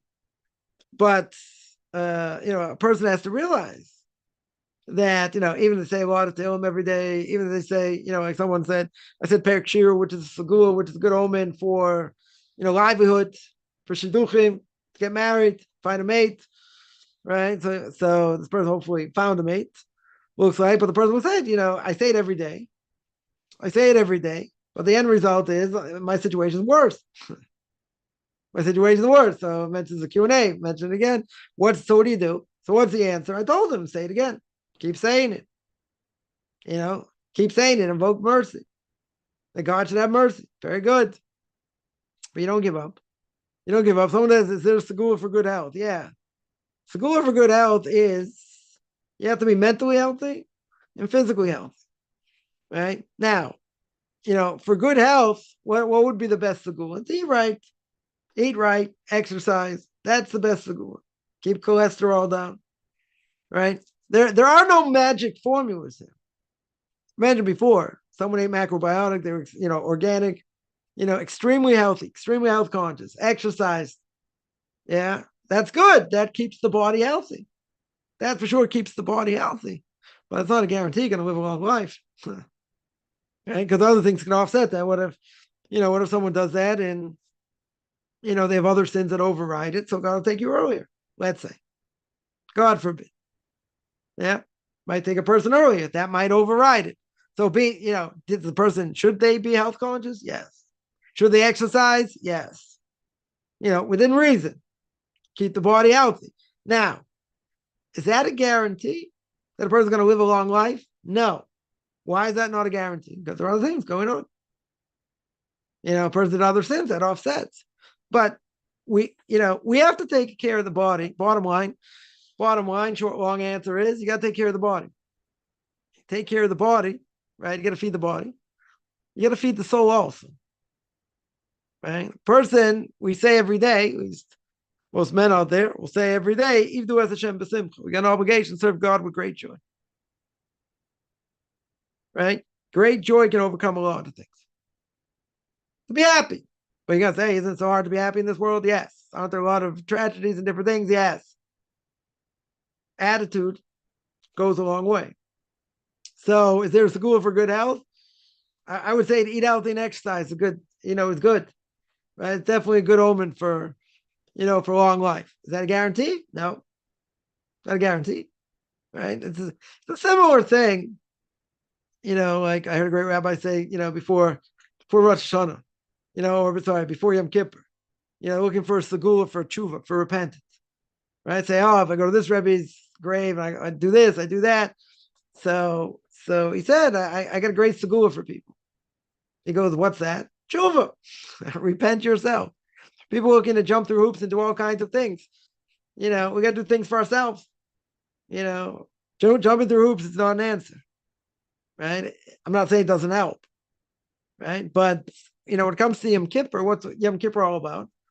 Tshuva. It's all about repentance. Very good. So how are you going to get the repentance? You got to work hard. You got to work hard. The beginning of repentance is Yiras Hashem. You have to have fear of God. Fear of God, the lowest form of fear of heaven is that you're afraid you're going to find out heaven. What's the highest level? Understanding God's greatness in the world and how he runs the world and divine providence and all that. That's the higher level, right? But even so, what do you have to do? You got to work hard because there are a lot of things thrown our way that are hard. A lot of obstacles. So you say, where's the joy? The joy is knowing that God runs the world. I'm not alone in this world. The joy is the fact that you get a roof over your head. You're not living on the street, even if the roof over your head doesn't belong to you.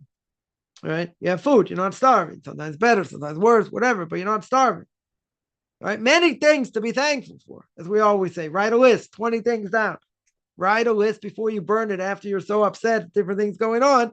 You look at the list. Many things to be thankful for. Many things. Yeah, but what happens? We get down, we get upset, other things happen, and we want to give up. We don't think it's fair. Remember one thing: if you learn anything, life is not about what's fair. That's not what life is. Life is I have to do the best to be close to God. That's what I have to do. Right? Am I going to make mistakes along the way? Everyone will make mistakes. Is it going to be payback? Oh, there'll be payback. Sometimes worse, sometimes not. Whatever it is, we get a lot of wake-up calls. Good. To be better. That's what life is. It's constant battle. Constant battle to the day you die. Right? Constant battle between the good inclination and the evil inclination. Good inclination wants you to go according to Torah mitzvahs. In that, you elevate the body, you elevate the soul. The evil inclination wants you to go according to the body. Just do everything according to the body. So you'll debase the body, debase the soul. Constant battle till you die. So what's the antidote? God says, Gemara Kedushin says, God gave us what do you call it? God gave us an evil inclination.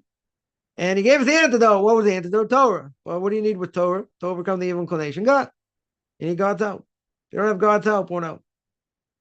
All right. Evil inclination can be bigger, it can be smaller, it doesn't really matter. All right. We got to work hard. Bottom line. Bottom line. Someone says keep the body healthy, no more cannolis, right?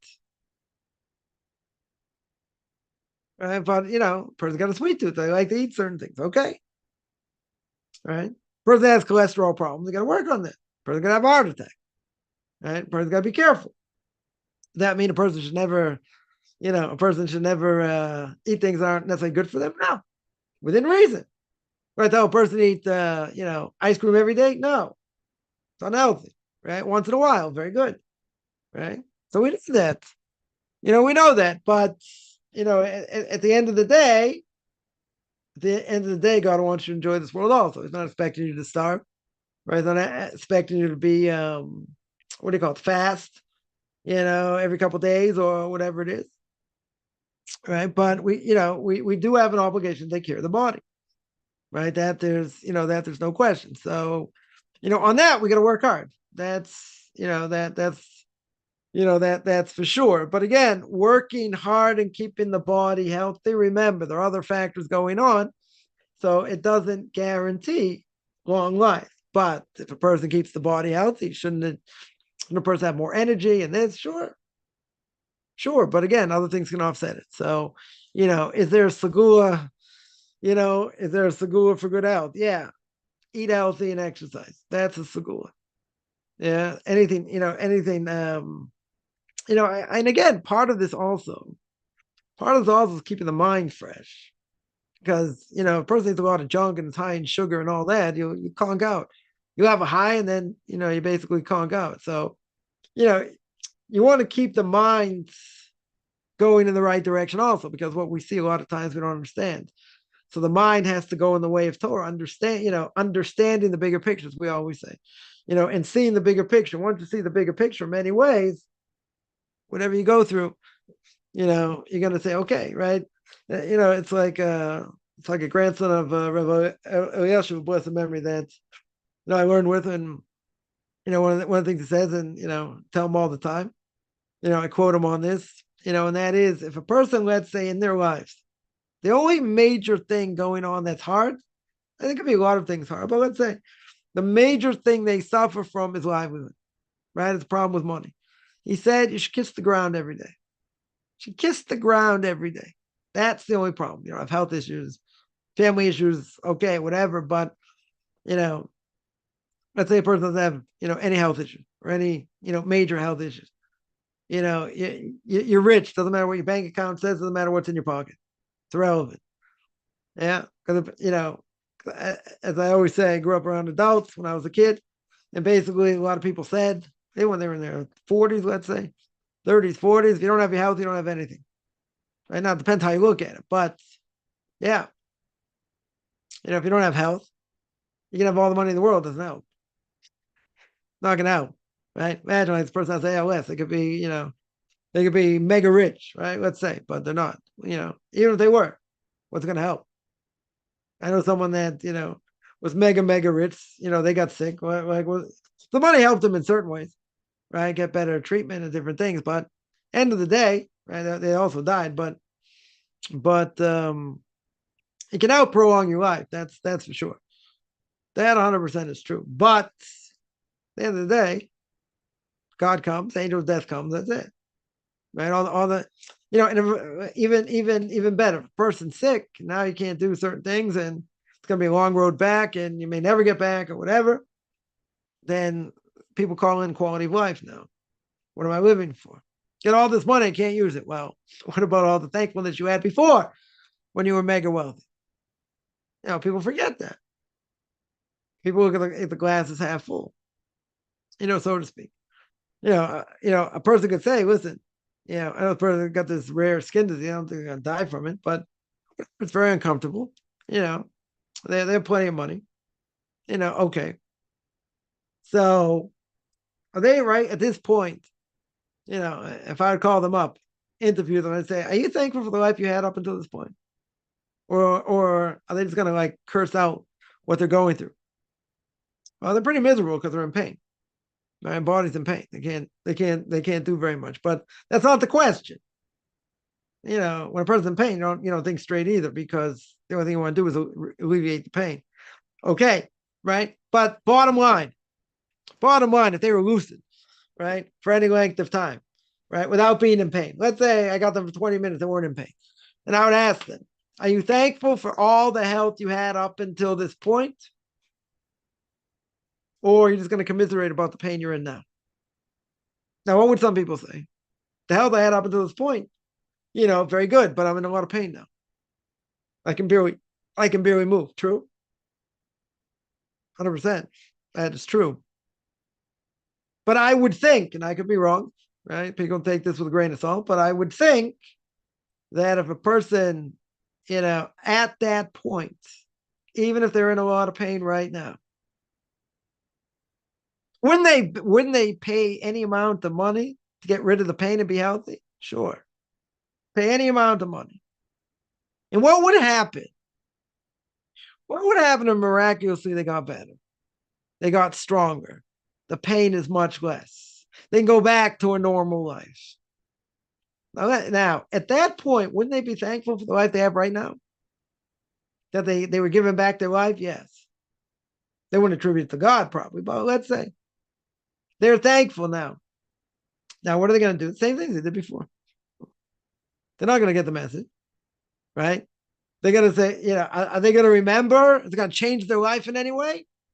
Maybe a little bit. Maybe they'll be more thankful for the little things they can do. Maybe they're more thankful for, family and other people around them. And maybe, yeah, they'll forget very quickly. A person, let's say, gets the flu, flatten your back, you can't move, say a person throws up, other things, they can't move, right? They don't eat for a few days, very weak. Finally, they start to get better. Then they start to get a little bit better. Finally, they're like almost, they're back to normal, just about 100%. Very good.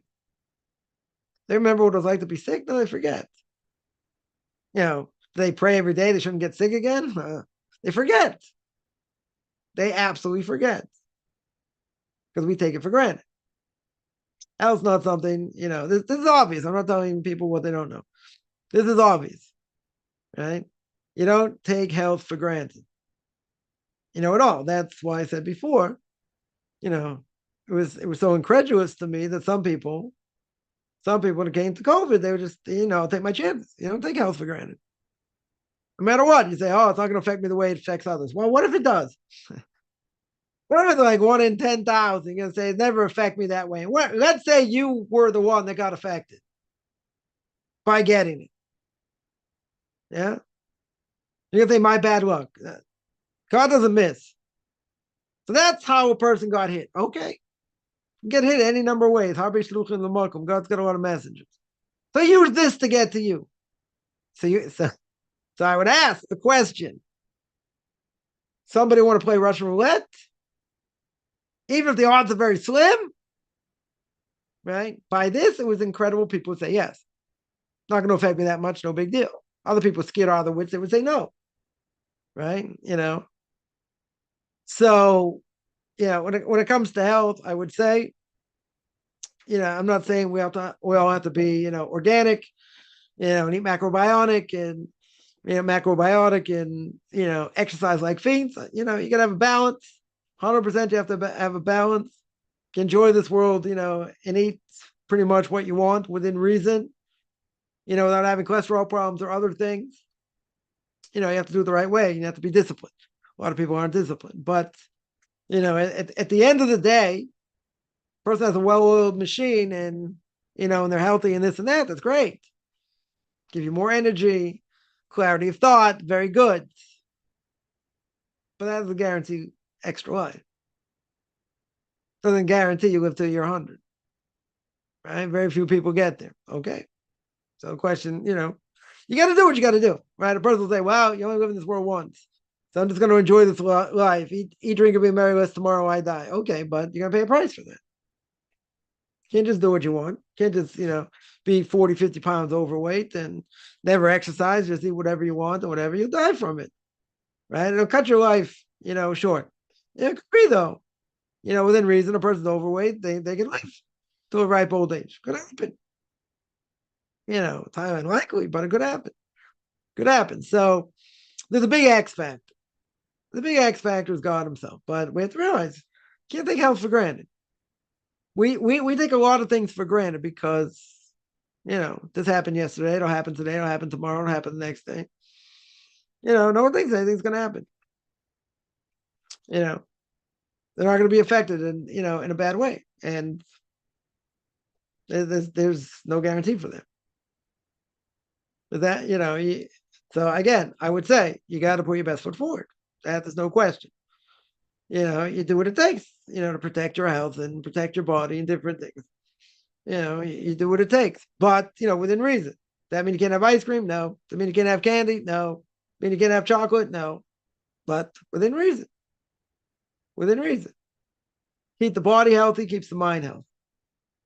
Right? And if you fill your mind with garbage, the mind will atrophy. I saw a study done that many years ago that the more a person, watches TV and movies and other things, the mind atrophies, right? It's a closer cause of dementia and Alzheimer's. Now, they didn't prove it, couldn't prove it 100%, but they say the more the mind is not activated, not active, and it's not stimulated, we only maximize, I think, 3% of our brain.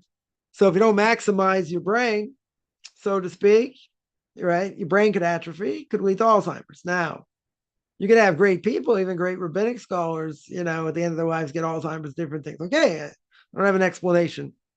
I don't have an explanation for that. But according to this, if I feel, a person fills their mind with garbage, the mind atrophies, you don't think. And I remember when I think I was in college, I heard a statement, 1% of the people think, 4% think they think, 95% rather die than think. People don't want to think. People don't want to use the brain. Learning Torah is hard, right? Across the board, it's hard, right? It maximizes brain capacity. Good. Torah makes you weaker, makes you think more, right? Makes you analyze more. Good. But that keeps a person alive. That keeps the brain going, keeps the brain ticking. Even doesn't necessarily apply to women. Women also have to learn, also have to be stimulated that way, right? etc. So if the brain is clear, so to speak, and the mind is clear, so that's the whole thing. But you have to be able to see the bigger picture also. So even with that, isn't life hard?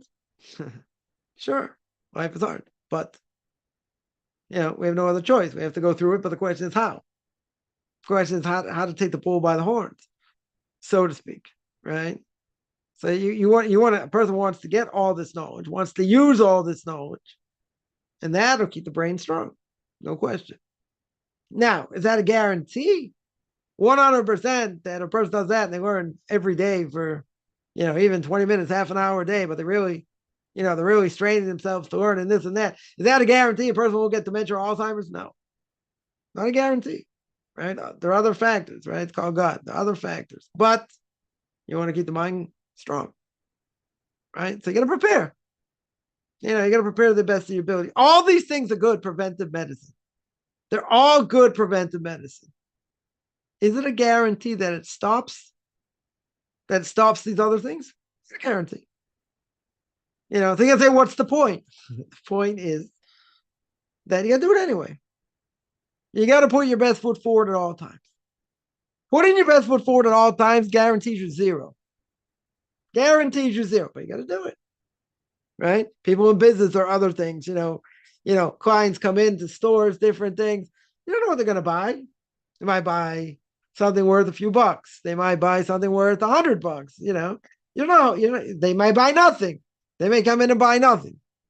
So you're going to say, well, to come in and buy nothing, it's aggravating. They came in, they saw that this. No, not everyone's going to buy nothing, right? Someone may come in and all of a sudden, spend a lot, so it makes up for the other people that didn't. So it's a numbers game, right? It's always a numbers game, in different things. So, okay, if a person has a strategy, people have marketing, and they have this, they put everything in place and advertising goods. So you get people come in, great. Now you got to get them to buy. So if you got good quality stuff, people will buy. When, what quantity? Okay, again, no guarantee. What's the most important thing in any of these things? You get them in the door. Once you get them in the door, then if the product's good, it should sell. Now, why wouldn't it sell? Why couldn't it sell? Because God says, okay, I don't know if they want it to sell now, or it's going to sell later, but in the end, it's going to make a big difference. Okay, you're still going to live, but that's putting your best foot forward. And it can be aggravating. Everyone to say, come on, you're doing this, doing that. And, nothing closes involved in real estate, you get all these things going on, but until someone actually pays and you get a commission, and they follow through, it can take a while. But, anything like that also, if a person's doing the right thing and, going in the right path, what's going to happen? What should happen according to nature? Someone should buy. At some point, someone should buy, unless the product's really bad, then okay, so then it's a different issue. But all things being equal, God will allow it to happen when He wants it to happen, right? And that can be very frustrating because you say, I want it to happen now. I want a whole bunch of people to buy. You're right, right? Sometimes more, sometimes less. It offsets, right? It definitely offsets. But the point is that He's the X factor. He's the X factor. So putting your best foot forward is everything, right? It is everything, but a person has to remember that salvation and whatever is not necessarily going to come from that. It come from any number of other different directions, you didn't think of, but you got to put your best foot forward anyway. Yeah. Any other questions here?